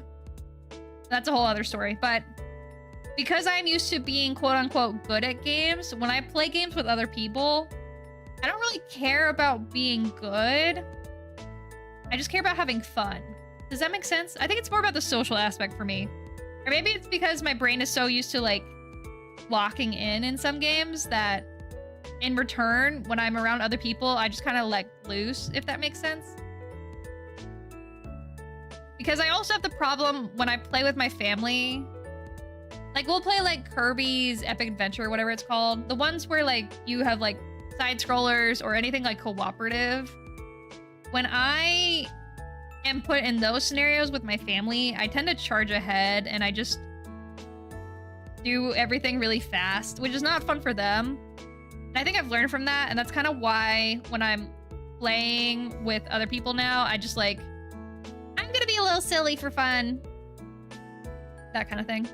I mean, it depends. If it's someone I know is good, I'll go full power. Interesting. I feel like if I know someone who's going full power, it makes me want to be sillier. Because if I know they're gonna be better than me, I don't even want to try. You know what I mean? I just want to be silly. That's how I feel about Among Us. Or like other social deception games. If I see a social deception game and like people force me to play it, I'm not gonna play it seriously. I'm just gonna screw around. I'm gonna be so for real. If you ever want to invite me to Among Us or anything like that, I will say yes, but just keep in mind, I will not take it seriously. I will just kill someone in front of everyone else and be like, wow, I can't believe you did that. Kero, why would you do that? They're in front of everyone? That's crazy. Big fish in a small pond. Yeah, basically. That is basically the experience I've had with my gaming experience. Which kind of sucks. Because it took away all my ego, and I love having an ego. I think I have a much bigger ego than I should. But it's also counteracted by the fact that I have periods of self-hatred and laziness. So I kind of oscillate between the two in an interesting metronome capacity. It's not healthy. Like, I recognize it's not healthy, and I should really do something about it, but I am who I am. Oh my gosh, my nose is so itchy. What the heck?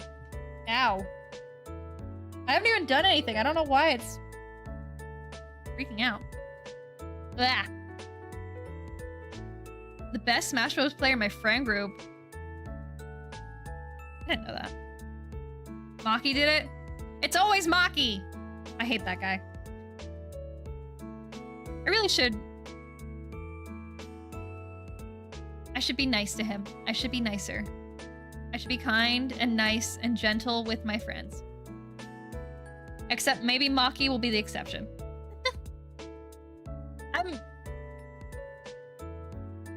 I'm planning on playing a game with him soon. I might stop playing games with him after that. Depending on how that goes. Take that as you will. I like the dual 1v1 screaming for my life. point where I don't like competitive games, though, I think is the other thing. I just get depressed. I don't know. Like, I really used to like playing Overwatch and other stuff, but now Among Us and things like that just make me sad. I don't know. Which is kind of a problem because a lot of people like playing those kinds of games, and that kind of does limit me from playing certain kinds of games with other people and getting to know people. But I know I get tilted very easily if I like try hard. And I think it's in everyone's best interest if I don't try hard for my mental as well as the enjoyment of others. But that means that I have to be open and communicative about like, hey, if we are playing this competitive game, I am not going to try hard. I'm just going to be a silly, funny little guy. Because otherwise, I will, in fact, bring the mood down and you will not enjoy it. Because I will not enjoy it. And I love ruining other people's lives when I'm miserable. Unintentionally or not. Sorry. So anyway, if you want to play a cooperative game with me sometime, take that as you will. Got to GM in Marvel Rivals. Oh my gosh, congratulations. Realized I was not having fun. Yep. Although, I have my own issues with Marvel Rivals. It was fine for when I played it. This was like... It was kind of also the game that sort of solidified that I don't really have fun with competitive games. Like, I got to the point where, like, I just got, like, bored. It was just the same formula over and over, and then I would get upset when people, like, won. You know? And, like, it wasn't a bad game. It certainly was better than Overwatch, because I played Overwatch with Typo at one point to see if it was still okay. I don't even remember. This was before they added the arena mode or whatever. It was just kind of okay. I didn't have the same enjoyment I did when I was younger. I wonder if games like Splatoon would be okay. I have not played Splatoon in forever. Part of me wants to get Splatoon 3, but at the same time, I kind of missed out on everything, so there's no point, and I should just wait for Splatoon 4. Although, they're making Side Order or something. There's a new Splatoon game coming out, but it's not mainline. You know? It's just like a side story. I am thinking single player. I would probably get it if it wasn't for the fact that it was for the Switch 2. I'm not getting a Switch 2, by the way. Unless, like, something crazy happens. I just don't see anything worth getting for the Switch 2 right now. Not for that price point, and not with the way they're handling certain things. I don't like it. Hi, Void! Welcome in. Happy number 71. You, Overwatch 2? Yeah, you get it. No, still is the internet. Yep. And you have to pay for your internet subscription. I don't like that. It feels yucky. I'd rather just do a one-time, like, purchase, if that makes sense.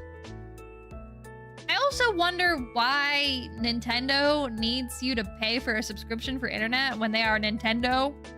I feel like Nintendo does not need all that. I'm gonna need to get Switch 2. Oh, yeah, for the Duskbloods. What a weird IP to get on the Switch 2. I don't know. It just feels like a strange game. It doesn't seem like it would fit for the Switch. Have you heard of this game called ... No, I haven't. Can you tell me more about ... Got so many dumb kills with... Oh, yeah. Penny was crazy at the time. I knew one person who liked playing Penny. I was just glad I didn't have to be a tank main. I never liked playing tanks. Tanks are the worst role, in my opinion, in terms of enjoyment. Now, for other people, support and FPS... Well, I think everyone likes playing, like, DPS because it's, like, the big damage #1. I like it. I think support was more my thing, just because I like the brain thing. The way you have to take care of, like, a bunch of stuff. I like doing that. And it's also funny to kill people when you're support. But tank was miserable. I will never want to play tank. You're just so slow and you're big and everyone hits you. You don't do a lot of damage and I cry every time. Xbox and Sony have been making us pay for online. I don't play on consoles, so I guess I didn't know that. My bad. Just the console must have paid internet. Oh. I love being a PC gamer where my internet is already attached and I don't need to worry about it. Unless the game wants me to have a subscription to play online, like an MMO, in which case, I can make an exception for like Final Fantasy. Not a lot of other ones. Lock in. Oh, you're that kind of person, Void. Lock in DPS, turn off brain, play for myself because I can't rely on teammates. I mean, I'm there with you, but at the same time, it is a team game. But also, lock in DPS means I never get to play DPS. So you're the problem. You specifically are why I never play competitive games anymore. Just kidding. It was everything else.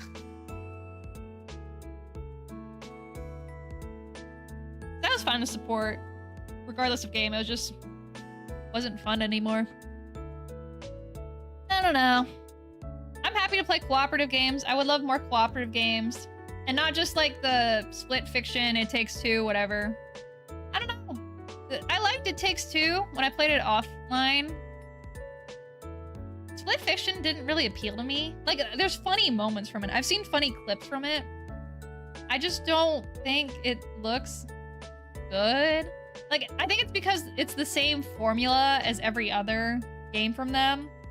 Which is also like A Way Out, It Takes Two, Split Fiction. There's one other one, I think. Like, it's fine as like a one-off thing.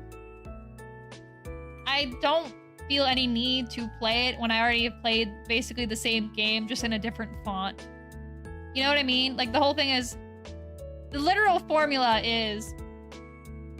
two characters do not get along / hate each other. Throughout the course of the story and a bunch of mini games, they learn to cooperate. And at the end of the game, they reconcile in some way and learn to be best buddies. Except in A Way Out, that's complicated. That's probably the one I would want to play the most. I would like to play that with someone sometime. But that's probably a way away. Don't believe it is a team game half the time when my team's just not working together. I mean, in quick play, yes, I would agree. In competitive, yeah, but I don't know if you're doing quick play or competitive. Don't have time to try and play it. Oh, planning, yes. Planning games and game slots is kind of the bane of my existence. But as a streamer, I literally have to do it. Because I need to play games with people. So... I was lucky that today I really wanted to lock in and do some good work. And that I was able to do a bunch of collabs. Because I like playing games with people. Until the post-stream depression hits. But I've gotten to the point in my life where planning things just gives me the ick in a way that I can't really explain. Specifically, I think it's more with IRL stuff. Which... my mom... I had a mom and daughter date while I was off work. And I was talking to her about something... total side tangent. I was talking to her about something online versus in real life, and I said IRL instead of in real life, and she clowned me for like several minutes. I don't know. I don't know why I said it. I say IRL now instead of in real life. It's just shorter. I don't know. Am I the only one that does this? Does anyone else say IRL instead of in real life? Am I normal? Can you help me? Am I normal? Help. Never been super into multiplayer games. Oh, congrats on Hollow Knight maybe being real, by the way. Question mark. I don't know if it's real or not. I will believe it's real when I see it being played on twitch.tv. Ah, okay, I need to take a drink, 1 second.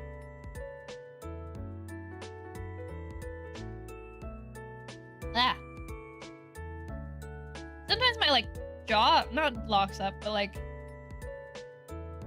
my mouth just, like, wants to stay closed for a little bit longer. Like, it's done talking. It's like, it's time to end stream, liar. I'm done talking. I'm not done talking, but my mouth is. I think IRL is pretty common among Zoomers. Okay. Okay, I'm normal. Okay, thank you, guys. Although... I don't know if I would say I'm a Zoomer. I don't know. It could also be streamer. That's where I think it comes from more, is I am so internet pilled that I just say things that normal people don't know about. I think about this sometimes because Maki, in particular, is the most normie person I know. So I will explain things to him, and he's like, I have never heard this in my life. I don't understand this. And I'm like, oh, you're normal. Oh no. I have to explain this. That's awkward. Whoopsie. I've been saying Schwupsie a lot lately too. I don't know why. Oh gosh, you said a lot about competitive stuff, Void. I have passionate hate for games that force you into team play when I can just do it all myself. Sounds like there's not a lot of team games out there for you. Although I can understand the trauma of having to deal with really bad teammates. Especially when I'm usually the bad teammate. But that's why I stopped playing. You know what? I stopped playing so you could have a better experience while playing competitive games. You're welcome, actually. I hope you're happy. Enjoy those games for me. I'm gonna enjoy my farming sims and my Elder Scrolls and my other RPG games that I have in the backlog. Kobold's a normie too. He doesn't know. How normie were we talking, Farley? Explaining anything slightly furry related to him is great. I feel like I don't know a lot about furry stuff either, though. Well, that's because I'm not really in the community. So it would make sense that I don't know. I like knowing things about communities I'm not part of, though. So I feel like I've been on the internet long enough, I should at least know something. Like, I remember watching... There was like a video essay about like a... Was it called Rainforest? There was like a furry convention that like blew up because like so much crazy stuff happened at it, and like they got kicked out of their hotel they were in. What was that called? I don't remember. But I like having niche knowledge about things. Just enjoy my solo games and Helldivers too. Gotta start playing cooperative games. That's the fun ones. But not It Takes Two. I mean, I guess you could play It Takes Two. Fun if you've never played it before, I guess. Especially when I'm a bad player. I am happy to recognize that I am not the best person. I think it takes a lot of courage and strength to know that you are not good at things. And I do have a big ego, but at least I have my big ego pointed in other directions. Because if I put my big ego in directions where I'm not good, I will die. Talk about Tumblr? No, I'm not talking about DashCon. DashCon is different. We already knew about DashCon. See, Cobalt knows what I'm talking about. Was it called Rainforest? Or was it something else? I forget. Already beat It Takes Two? Never mind. It is Rainforest, but we don't talk about that. Okay. That's fine. I'm just happy to know I got the name right. Just know that I know. Wasn't there also another... Sorry, this is the furry corner for a second. Disclaimer, I'm not a furry. I know I'm a frog, but I'm not a furry. It's complicated. Well, technically, depending on definition, I'm not a furry. But wasn't there also like a virtual, like VR furry thing that got canceled, or like there was drama with that too? And then also like Fansly or OnlyFans like banned furries from its platform. It's tough being a furry right now. I'm so sorry for you guys. I don't know what's going on. I saw the argument that they said that like anthropomorphic content leans into bestiality, so they don't want to have it on their platform. Yeah. That's not right. I know that's not right, but it's just a strange argument. It's weird that it's happening now too. I don't know why. I have small group co-op games, like I'm learning how to do well Night Rain. I was gonna ask what you think about Night Rain because I have my own thoughts. There's a lot I should know.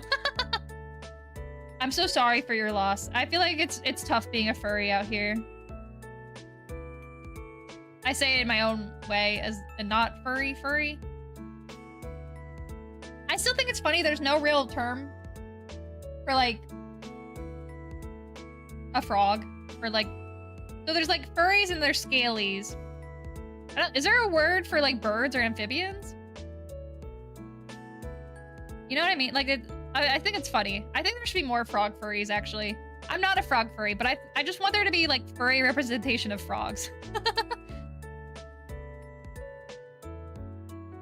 Still think I'm doing my best for team when I'm focused on killing. So you probably wouldn't like puzzly sort of stuff or like things about thinking as much. You just want to kill stuff, I think is what I'm getting, Void.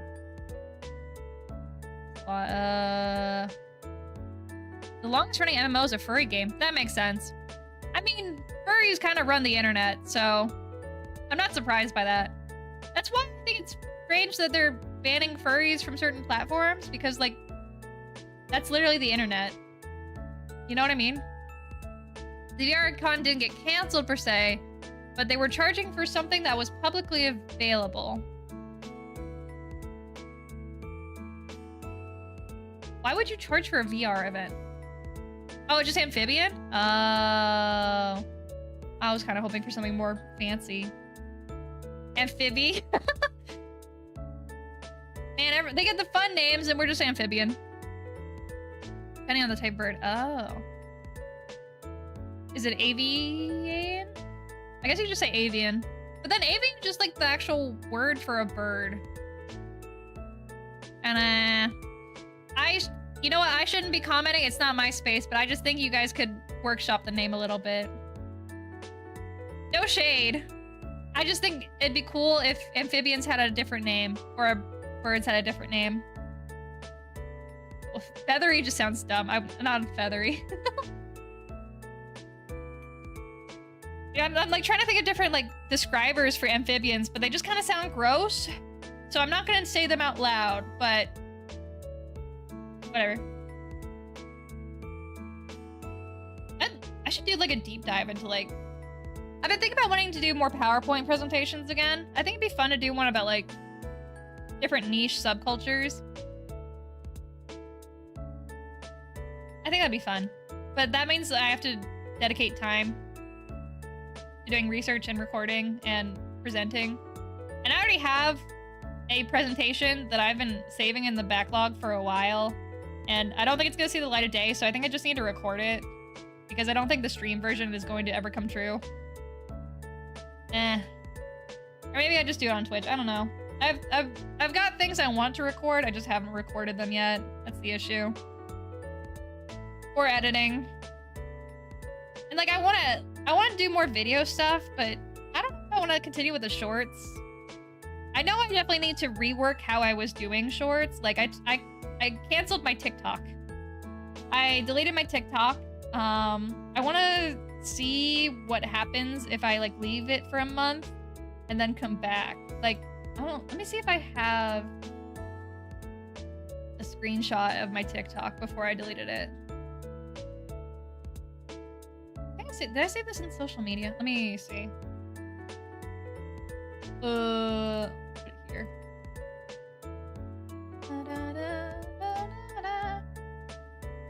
Social media. Yeah. Okay, yeah. This is what my TikTok looked like before I deleted it. Like, just look at the numbers. Actually, you probably can't see the numbers. So we started off strong with like 200 views. Nothing. 200 views. Nothing. Well, an okay number. Nothing. Here's my first single digit one. We get a couple that have like more than 100. Nothing. Single digit. Like, I just get like destroyed by the algorithm for some reason. And I don't know why. So we're gonna see what happens if I make better content. And I want to make better content. I just gotta figure out what. Those were me. You were my 2 views. Thank you. If no one got me, I know Chomp got me. I don't know. It was very strange that it didn't want to work with me like that. Happened to me? Stop posting for a week, get back to normal. I tried that. Also, hi Bailey. I hope you're doing well.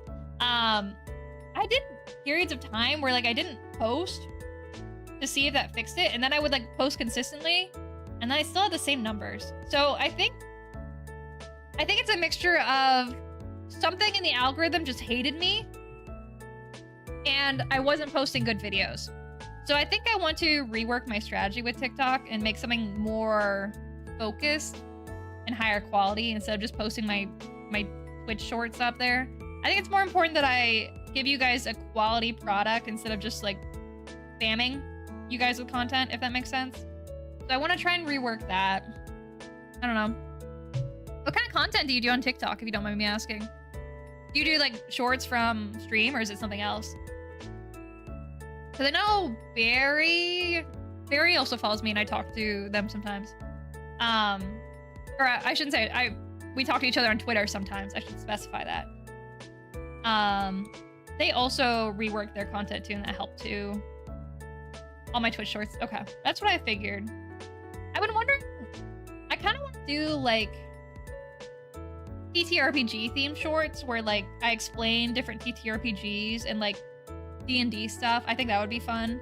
And it's like something I know, and it's not just here is my Twitch, come follow me on Twitch, which I think there's nothing wrong with. It's just what I want to.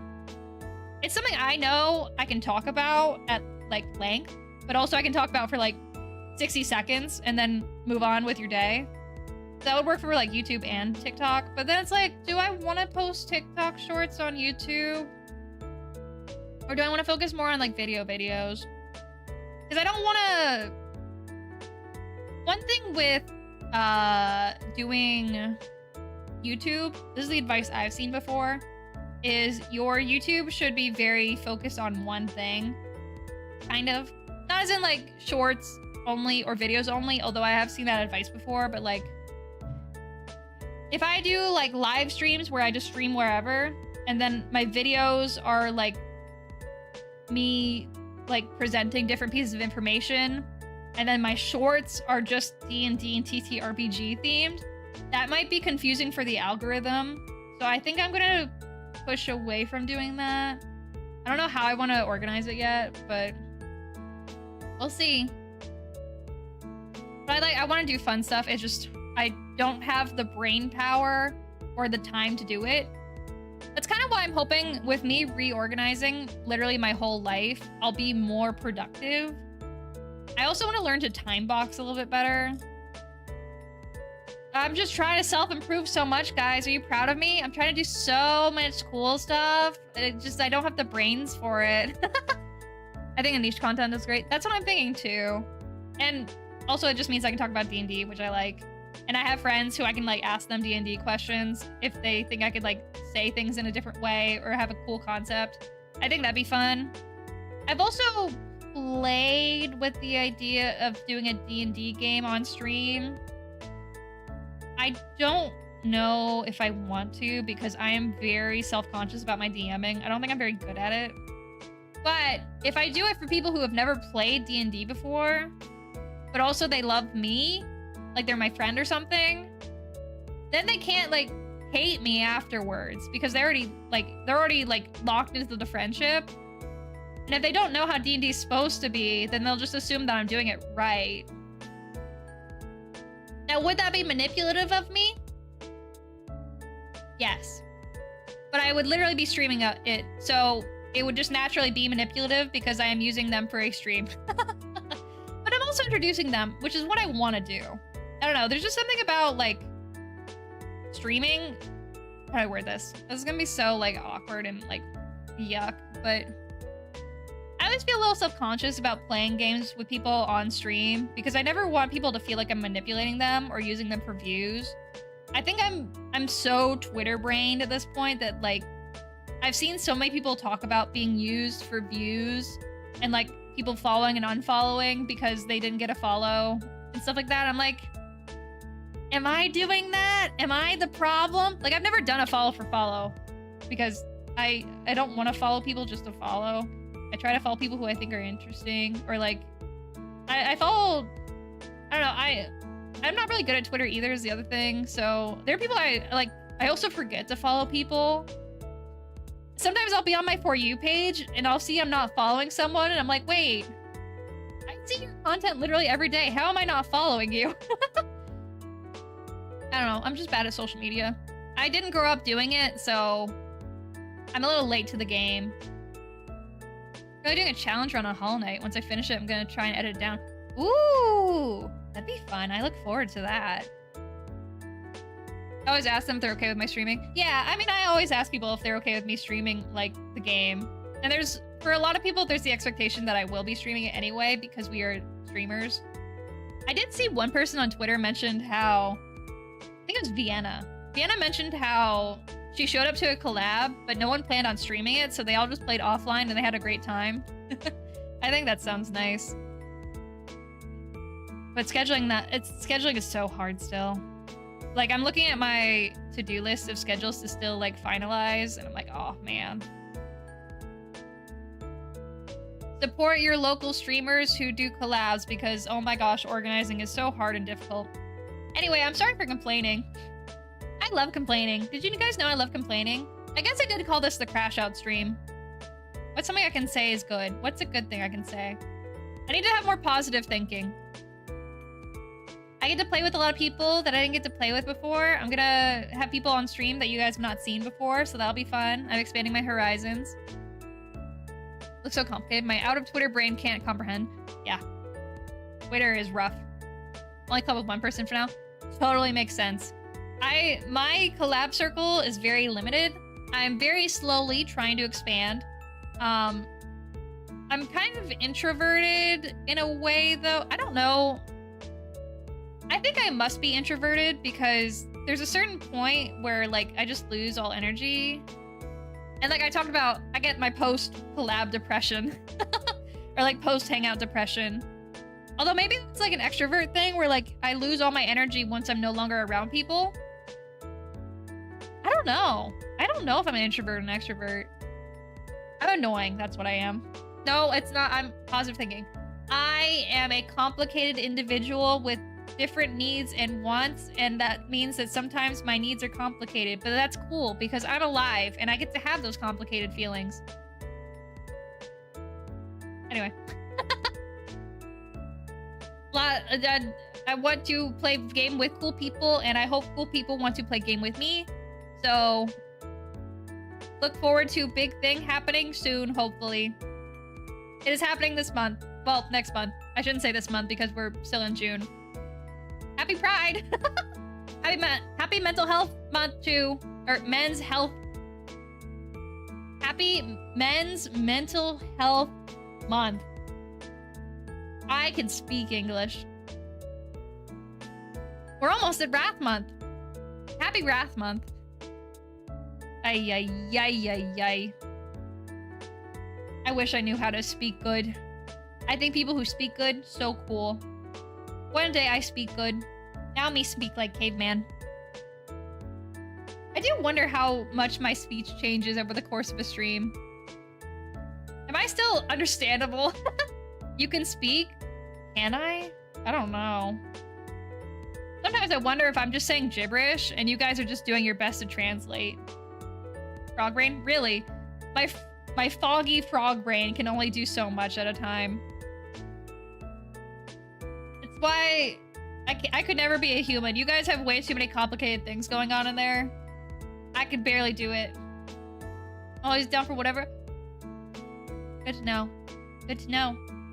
Sips water because I ran out of tea. There we go. I love water. I think water is pretty cool and awesome, actually. And I feel really bad for people who can't drink water. Like, they can't, like, take the flavor of it. I know there are some people who can't do it because, like, the texture or the flavor bothers them. I think that's really rough. I feel really bad for people like that. I hope everyone is able to drink water and hydrate effectively because I think being hydrated is really cool. I say that not just as a frog, but like as a living thing. Except if it's bottled water. I hate bottled water. We've been over this, but I hate bottled water. I don't know how people drink it. My mother in particular likes to keep bottled water around. Especially when, like, we're traveling and it's like, this is the most disgusting thing. Why would you put this in front of me? Get more quiet as continue to stream because I literally run out of things. Yep. I've gotten better at it over time. I know some people keep a list of things they want to talk about as like topics. I kind of have that in my head, but also I just kind of yap at this point. This one didn't really have a set like talking point. I know some people do like focus Zatsudans. Wow, that must sound crazy if you're on the Twitch side or if you're not like a Oshi. Wait. Gosh, I keep forgetting that you guys like aren't on the same sides of like VTuber internet that I am. Okay, a Zatsudan is a just chatting.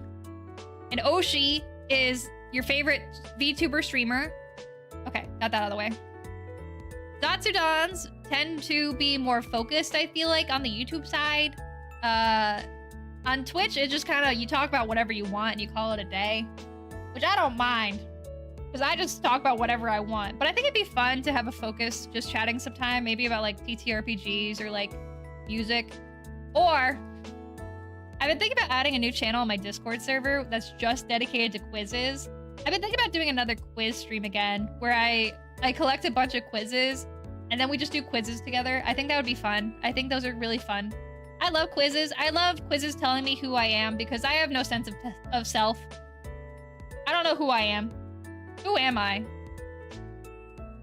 Am I real? You know what I mean? I don't know how to speak. I don't know how to exist. But a quiz will tell me. I've done a couple quizzes offline. Like, I did well, okay, some of these I'm going to keep secret because I think it's funnier that way. I did the Omegaverse quiz. I thought that was an interesting result. I'm not going to share it. But I think the Omegaverse quiz is fun. I also do those like love quiz things. I think I posted about it on Twitter. Or like I responded to one of those. I think they're fun. I like doing U-Quiz. I grew up playing like... Oh, this is going to sound so old. There used to be a Nickelodeon, like a Nick Teens website where you could make quizzes and stuff, and people wrote fan fiction there. I spent a lot of time on that website. I was really sad when it ended. I was reading this one fic. It was like stopped at one point, but it was about like moving to Spain and this like tailor like fashion store with these characters from a piece of media that I really like that I shan't say aloud. It was so good. And then it went on hiatus and then the website closed. And I don't know when it closed. It just randomly closed one day. And I was so sad. It was such a good fanfic. And I'll never get to read it again because they closed the website. And I can't do any of those quizzes. And all the quizzes there were really good. So anyway, I might do more quiz streams in the future. I love quizzes. I think quizzes are fun. And not like knowledge quizzes. I think knowledge quizzes are hard for my tiny little brain, but personality quizzes are good. I like the joke ones especially. I don't really like the ones where it's like, would I smash you? Would we make a good couple? I think those are lame. I think it's more fun when you do like the most crazy things out there. Let me see. Let's see what's trending right now on U-Quiz. I want to see what's trending. Tell me what's trending. I guess if you're a lesbian in 4 questions. There's one about your D&D alignment. What state are you? What cursed compliment are you? What type of pretty... Okay, wait. I'm actually saved some of these. Okay, I might save some of these and I'll put like a list together. I do want to do these, I think. I shouldn't have went on here because now I want to do it. Or I have a thing to check on from ADHD testing. Good luck. I hope you pass and or fail depending on what you want. I think you probably want to pass. I I think most of the time when people take quizzes like that, they want to pass. So I hope you pass. At least I think that's how it is. Because if you get like confirmation, that means you get access to medications that you normally wouldn't, because you have to take quizzes and like assessments in order to get what you need. Which I mean, it makes sense. But sometimes I do wonder sometimes if they didn't do that, how many people who like are unmedicated could get medication that would actually help them a lot in the long run. Much to think about. One singular fanfic that I read and enjoyed. It's one about a political marriage between Zelda and Ganondorf to try and circumvent the cycle. I think I know which one you're talking about. Or if it's not the same, I think I saw something similar. I don't think I read it, but that sounds really cool. I like what if scenarios. If I had to like pick my favorite genre of fanfic. Oh wait, that's actually hard.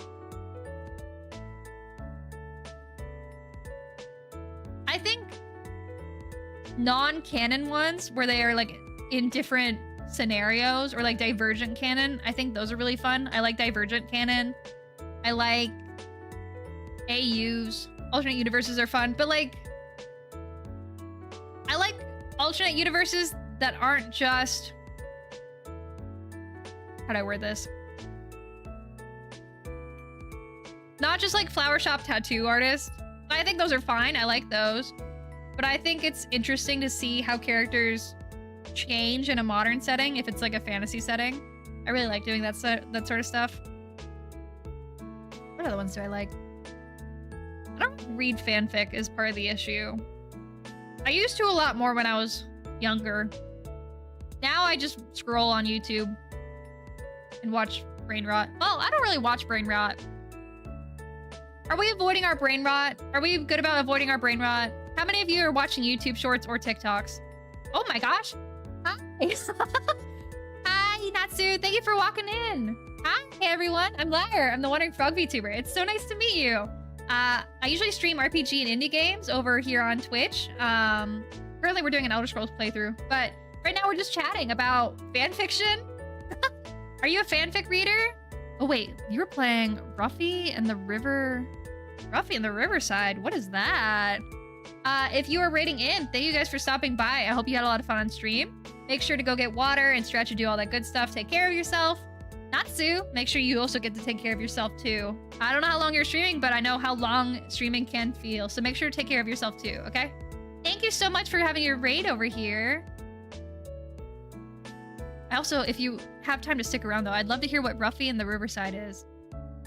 It's like Banjo-Kazooie Conquer. I've been wanting to try a game like that actually. So it's like a collectathon? I might have to look that up later. Thank you for coming here so I can find out about it. I hope it's on Steam.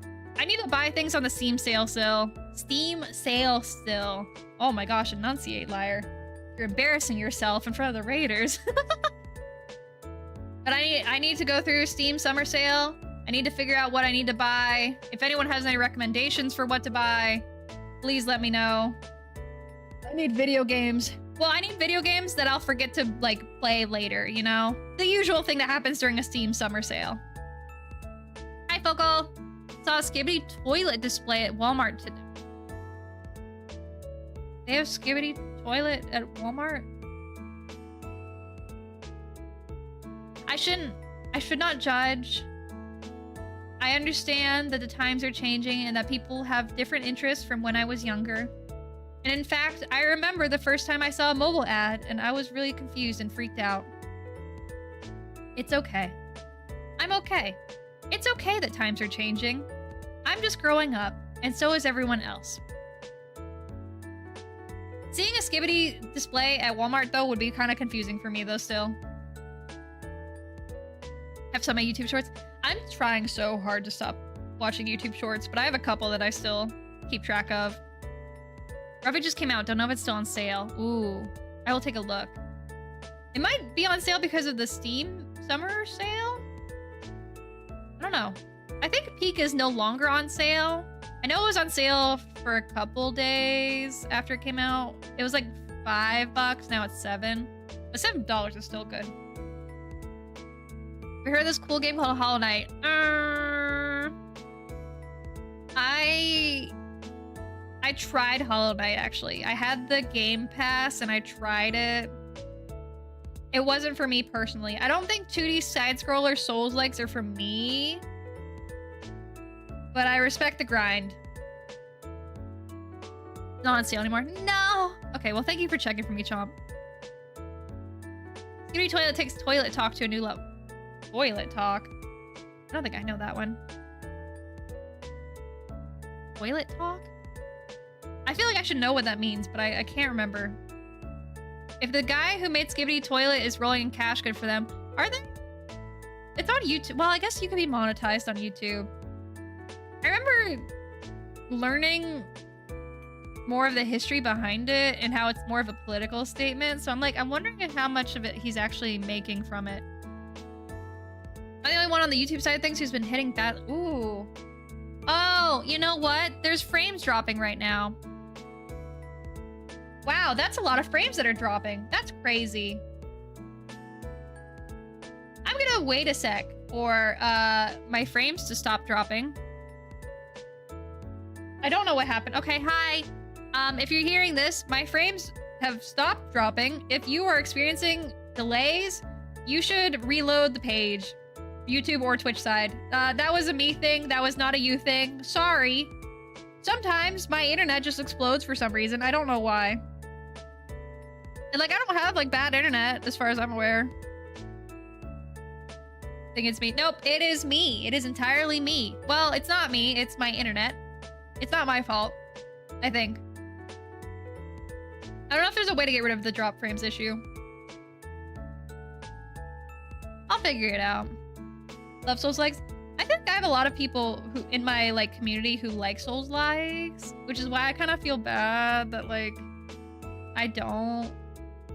Like, I have someone who keeps going to chat in my chat, like, remember when you were gonna play Elden Ring on stream? Remember when you were gonna play Dark Souls? And I'm like, yes, I do. I'm sorry. I'm not planning on it.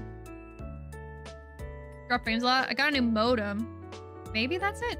My modem's pretty new though, all things considered. I'll have to take a double check. Not sponsored. It might also be my internet provider though. I don't know. We'll see. Off to sleep. Good night. Good night, Alex. Hope you have a good night. Thank you for stopping by. Also, hi Vocal, welcome back. Sorry about the 30-second delay. Make sure to reload the page. Play what you want to play. Yeah, I mean, to an extent, I agree. There is also the capacity of like, I want to stream what you guys want to see. Like, what about Baldur's Gate? We can talk about Baldur's Gate. The thing with Baldur's Gate is it's a long form and it's very long. When I say long, it is long. Particularly because I am the kind of person who wants to do everything. And I have only beat the game once. I had a great time with it. The only reason I was able to beat the game is because I had an IRL friend want to play it with me, and we had to schedule every week at the same time to play the game, because if we did not schedule it, we were never going to beat the game. The first time I tried to play, I got too overwhelmed by Act 3. I gave up. I only made it through because he was willing to play through the game with me. And even then, I was getting overwhelmed. You fixed the one... Oh, yeah, I did fix it. I think. Wait. Did I not? I will say no one has redeemed it recently, so I'm wondering if perhaps I did not. Let me see. Posture check. Oh, that's interesting. I think I know why that happened. Okay, that should be fixed. The posture check is fixed. Hydrate.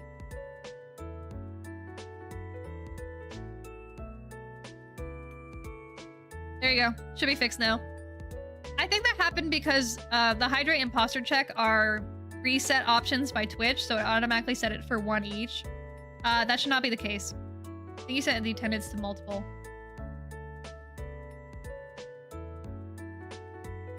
No, it's limit redemptions per user per stream on the attendance. That should be okay. I'll double check it though. Ah! Wait, no. First is correct. And a Astarion storyline, and I dropped it at part 3. Interesting, because I did not finish the Astarion storyline the first time. And my first roll through, I romanced Astarion, and then this is gonna be a hot take. If you are an Astarion fan, know that I also like him, but I don't think I like romancing him. At least not with the character I picked for him. I feel like my character wouldn't have been good for him. I just kind of picked him because he was the pretty boy at the time. And then I like got to know him and I was like, oh, this character would not be good for you. So when I replayed, I did not romance him. I played Gale and I romanced Shadowheart, which I think is an interesting pairing. I don't know if it's like my #1 pairing. I think actually, what's it called? What is the pairing for Astarion and Gale? It's like Blood something. I almost said Blood Bowl, but that's not it. Thank you for the hydrating posture check. Moisten, I'm trying. Isn't this story sad? Okay. Without getting into spoilers, in case I do decide to play it, let me get water first. Bloodweave, yes, thank you. I know what you are. Yeah, Bloodweave. I like Bloodweave a lot. I think it's a really interesting pairing. I think most pairings with... Who's like the most dateable character in Baldur's Gate? I think a lot of people would instantly say Karlach, but I think it's just because everyone loves Karlach. I don't think she has the most interesting romances though, if that makes sense. Like, I think she's really cool. I like her. I get it. I'm not a woman lover, but like, I get it. I think she's... I think in essence, like who she is as a person, she is very straightforward and honest. So I feel like everyone who romances her will kind of get the same experience. I think people like... I think the characters with more secrets to hide, I think those could be more interesting romance partners, because to me it's like, well, what parts of yourself do you reveal to different people? I think that's interesting. I like seeing how different pairings change the way a character reacts to the world. Whereas I think Karlach is always herself regardless, if that makes sense. I love women. Someone's gotta love the women. I get it. Also, regarding the Astarion story, without getting into spoilers, his story is a lot about the trauma and abuse that comes with being a vampire. So there's a lot of very emotional moments with him. Astarion's a walking red flag. The most neutral one is Will. I wonder about Will. I feel like Will got robbed in the... I watched this like video about how Will's pre-release versus post-release changed so much. And I kind of wish we had gotten old Will. I like, based on my understanding of what old Will was like, I didn't play pre-release, but like, I liked old Will. I kind of like current Will. I would have liked old Will more. I like problematic people. Don't take this out of context. I just think that the flaws that he had, where he like had this big boisterous personality, but he had a lot of secrets, that's my favorite kind of character. I love characters who are like big and loud and happy, but actually they're secretly depressed. That's peak to me. I love those ones.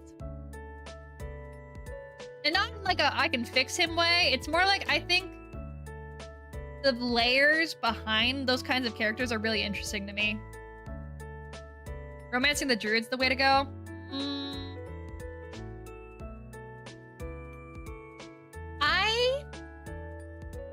don't like Halsin's romance. And I had to come around to this opinion because at first I thought it was funny. I think Halsin's a fun romance. But asterisk. I think the way Halsin was created, I think I got this opinion from the person I beat the game with. Halsin to me feels like an add-on to your party, and he was not intended to be part of your party. And the only reason he was added on is because a lot of people thirsted after him in the pre-release, so they gave him more content afterward. And I think you can kind of feel that in Act 3 because he doesn't really do a lot. He just kind of says that he hates the city and maybe has things happen to him depending on your friendship level. I don't think the romance is all there. I also think I would have handled some things differently with him. But that's me being a D&D player. I also think it's a little strange that he's an archmage or like an archdruid and he isn't that good, to be honest. But like, you can't have an overpowered character being... It's like if you had like a DM PC, that would just kind of be annoying, right? A DM PC is a player character that the DM runs, in case you did not know. Usually it is associated with like a very, very overpowered Mary Sue type character. There could be good DM PCs. I have never played with one before though. Night job. Surreal for that. Thank you. I have a lot of opinions about D&D and RPGs. I had a whole PowerPoint presentation about assigning D&D classes to VTubers. It was pretty cool and epic, not to lie. What a godlike character. Who are we talking about? Halsin? He's furry bait? I don't think he's furry bait. I do... I'm going to be very gentle when I say this. I think his romance scene is funny. I also remember a lot of people thinking... I remember seeing Twitter posts about it where if you know what happens during the romance scene, you understand why I'm like pausing. I think it's funny and base that they did it the way they did, but I also could see... I remember seeing a Twitter post, it's like everyone was having all of this discussion about druids and romance, like all this discourse, and then Halsin does that in the game and everyone goes silent. And I thought that was really funny. He's a thirst trap. That is basically what he is. He is nothing else than a walking thirst trap that you were supposed to look at and not really engage with. Which I think is a shame because I thought he had a really interesting set of character traits that I don't think really gets explored. That is my opinion. I think if he wasn't so horny, he would have been a better character. There's nothing wrong with being horny, mind you. Literally everyone in this game is horny. Except for one, but that's complicated. And also spoilers? I guess 2, if you count... What's her name? The lady you get in Last Light Inn. Oh, Jaheira. Jaheira, not horny. One of the other player characters, not horny. Asterisk. But the game is very sexual. But I think the other characters at least have depth to them that is outside of their sexual interests. Halsin to me just felt like he was the sexual icon, and then they added on the character traits as an afterthought. But I really, at the same time, it's like, well, he was supposed to just be like a background character that suddenly had everyone thirsting after him, so they added all these sexual character traits. When it's more interesting if he didn't have those. So I don't know what went wrong with Halsin. I don't even know how I would rewrite him, is my other thing. It's like, how do I fix him? Listen to D&D stuff forever, but I gotta run. Oh, good. Thank you for stopping by and chatting. I know you had a stream. Have fun. Good luck with your self-care afterwards. But yeah, I could talk about this for a while. I think DMPCs are a bit of pejorative, where most people define the term as something... Yeah, like, most people think of it as negative. I agree that NPCs that are like add-ons to the party can be fun. They just need to be... They can't take too much of the spotlight. Which is why, like, if you think about in Critical Role, there's been one instance in the entire game of, like, 3 seasons, multiple years, where Matthew Mercer has had a how do I want to do this moment. He's only ever been the final blow one time, and I think that's a good sign, because that means that his characters don't take up the majority of time like they should, like a bad DMPC would. To be honest, the romance part got me into D&D. I will talk to you about that in a second. Because on the other side, we have Focal saying, I'm not a fan of doing romance. I'm kind of the opinion that a good romance system can make a game better. And that's why I really like romance in D&D. But it has to be done right. Because I've done bad romance in D&D. I've done good romance in D&D.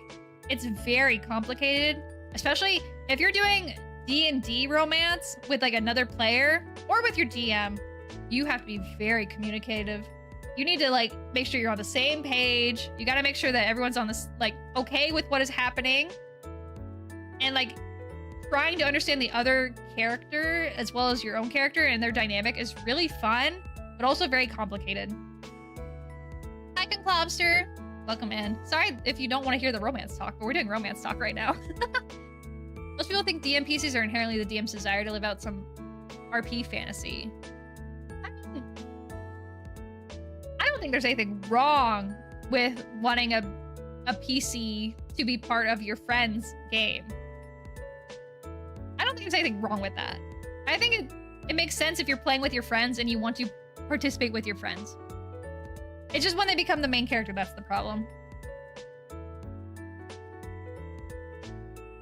But I also think on the romance part, there's 2 ways it could go. Sometimes the romance is just tacked on as an afterthought, and I think that's lame.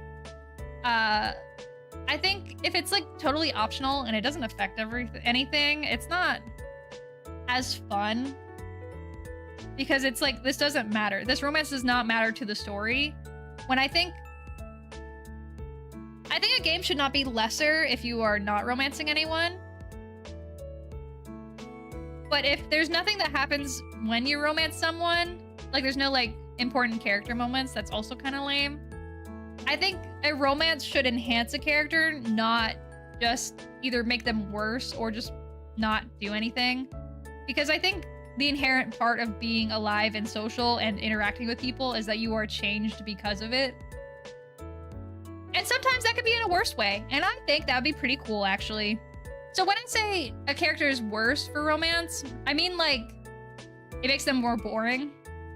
If you romance someone and they become an actively worse person, I think that's cool, actually. I think that's kind of based. I think that's fun. I like toxic relationships, but they don't really do toxic relationships in gaming. The only one I can really think of is like Astarion in certain circumstances. Maybe some of the other Baldur's Gate characters. I think most of the Baldur's Gate characters, if you take a certain route with them, minus Will or like some of the other ones, it's not as fun. But I think romance can be fun. It just needs to be done well. Tabletop, I'm for romance, but in video games, I get that. I think there's something more personal about tabletop romance, but it's also a lot more complicated because you are, in fact, interacting with a whole person that has their own thoughts and opinions and can be made comfortable or uncomfortable, whereas a video game character literally cannot think.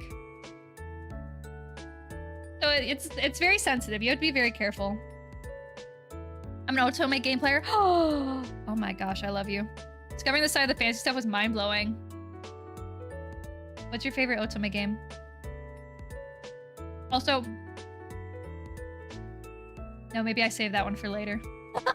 Maybe I keep my secrets for now. Your tried to romance another party member, then they died next session. Is that not peak though? Is that not so good? Is that not such a good sauce? Because I also played a character that romanced someone and I died. I got better, but like I died. I thought that was so interesting.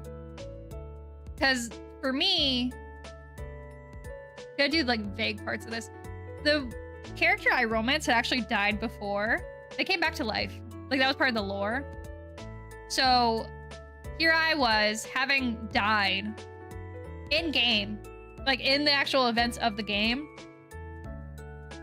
I think navigating those feelings with someone who had died is a really cool angle to take, because I literally was sobbing when that happened. I cried. It was so rough. That was the first time my character had ever died, and I was not happy about it, but that's a whole other story.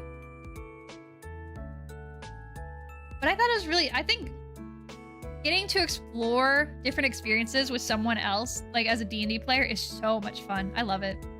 I think D&D is so cool. I love TTRPGs. I love playing video games and tabletop games with people. I like exploring characters. I love character design. Which one's your favorite Love and Deep Space? I would ask you to guess who mine is, but I also don't play the game, so that wouldn't be fair. Anyway, my number one's Caleb.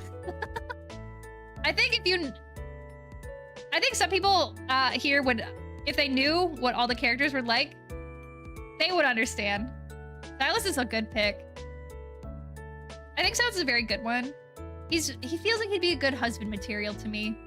Although my top two is like Caleb and Zane.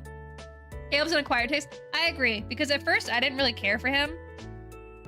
But when I started caring, oh boy. I like my toxicity though. If you haven't figured that out from this stream. I just like a little bit of problem. I just think it's a little spicy. Not like in that way, but like, I like friction. I think it's fun. I think we should have more friction in romance. Silence, I think, is very easy to like though. That's not a bad thing. I like that he's, I think I remember a lot of people were like, oh, he's gonna be a big, like, bad boy. And then he was like a really good walking green flag. I was like, yep, that's how it should be. You can fix him. I don't want to fix him. I think he should fix himself. I think I would like to see him fix himself. I like that he's a walking red flag though. Well, he's not a walking red flag. That's why I like him. He is a charming, sweet young man who is your best friend from childhood. How could he ever be so mean and awful to you? And then you get to do more of the story and you see him manipulate you and like do problematic things. And I'm like, oh, hello. I see. My character is just another thing on the trauma pile. See, if it happens in game, this is just my personal opinion for creating D&D characters. This is not like a definitive like end all be all. I think too much trauma can make it really rough to play a character because it kind of lessens the impact each time. I think there can be a traumatic past. I just try to be very light with my trauma. That's the main thing I learned from my D&D days. Like, I'll have traumatized characters, but I don't want like too much. If there's too much, it's like, what do I focus on here? Michuziru that died also killed my character's dad. Oh, that's awkward. He's like a puppy. Is Caleb like a puppy? Yeah, kind of. Well, he's needy like a puppy.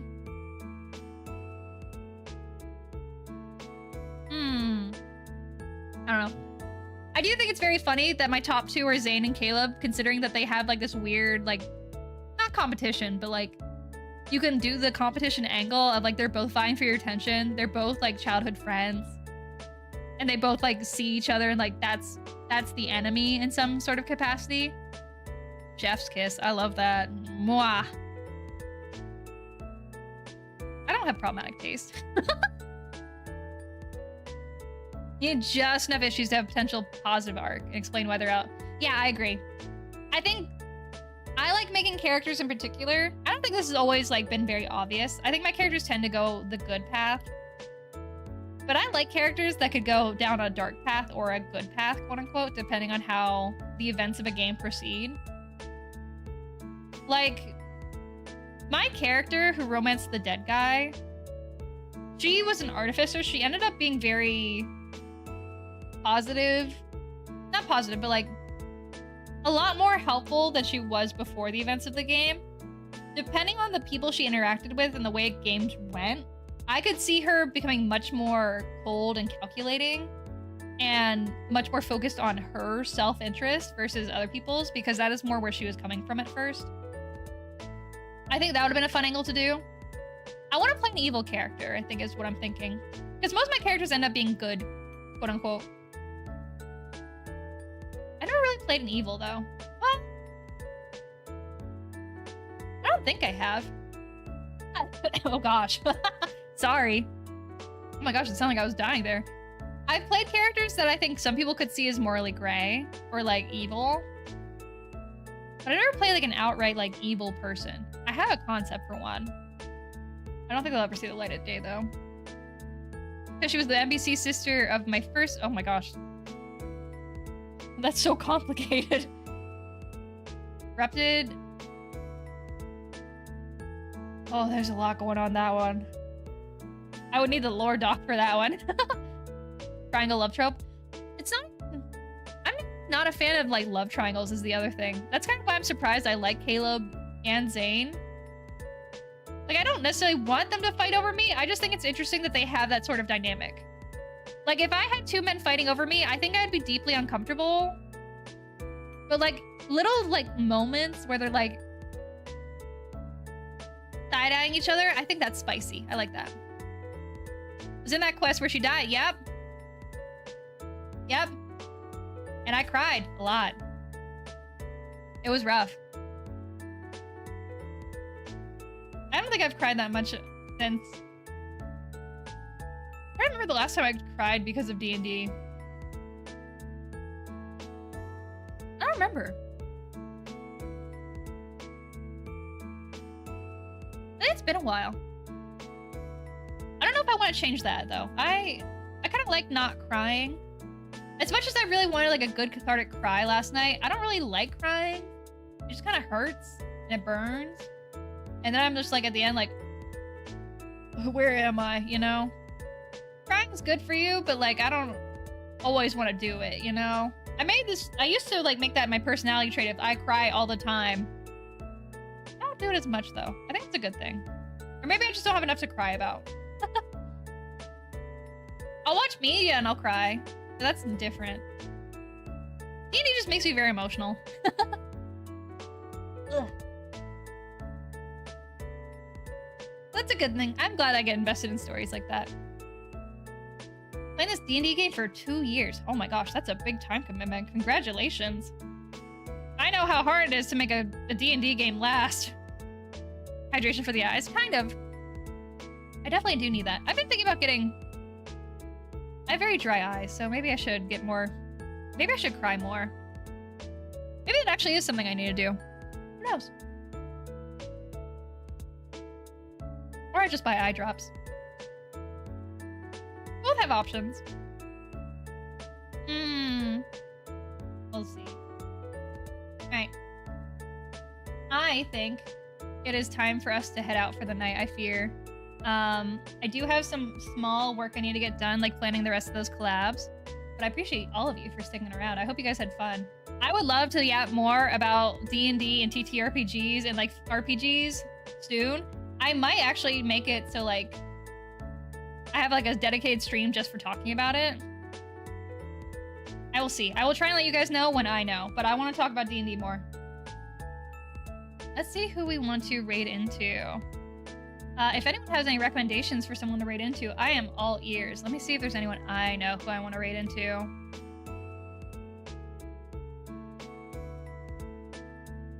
Let's see.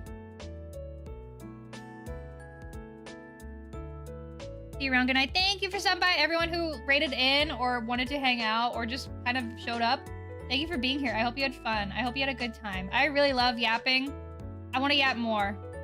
We'll see how much more yapping I can do in the future. Let's see. Art. Rating is always the hardest part. Well, I guess I can't rate on the YouTube side, so... I'll go ahead and close this out on the YouTube side. Thank you for being here. YouTube, I hope you have a good night. I will see you guys tomorrow for more Elder Scrolls Oblivion. If you like talking about D&D and fantasy and RPGs, well, I am playing a fantasy RPG tomorrow, and you guys should hang out and see that, because I think it's pretty cool and epic, actually. I'm going to be streaming Monday, Wednesday, Friday. I'll get the schedule out tomorrow, question mark? We'll see. I'll put it on Twitter. My socials are on my V card, but I don't have the card on YouTube, so sorry. Bye, YouTube. Bye-bye. Have fun, YouTube. Bye. Bye-bye. Bye-bye-bye.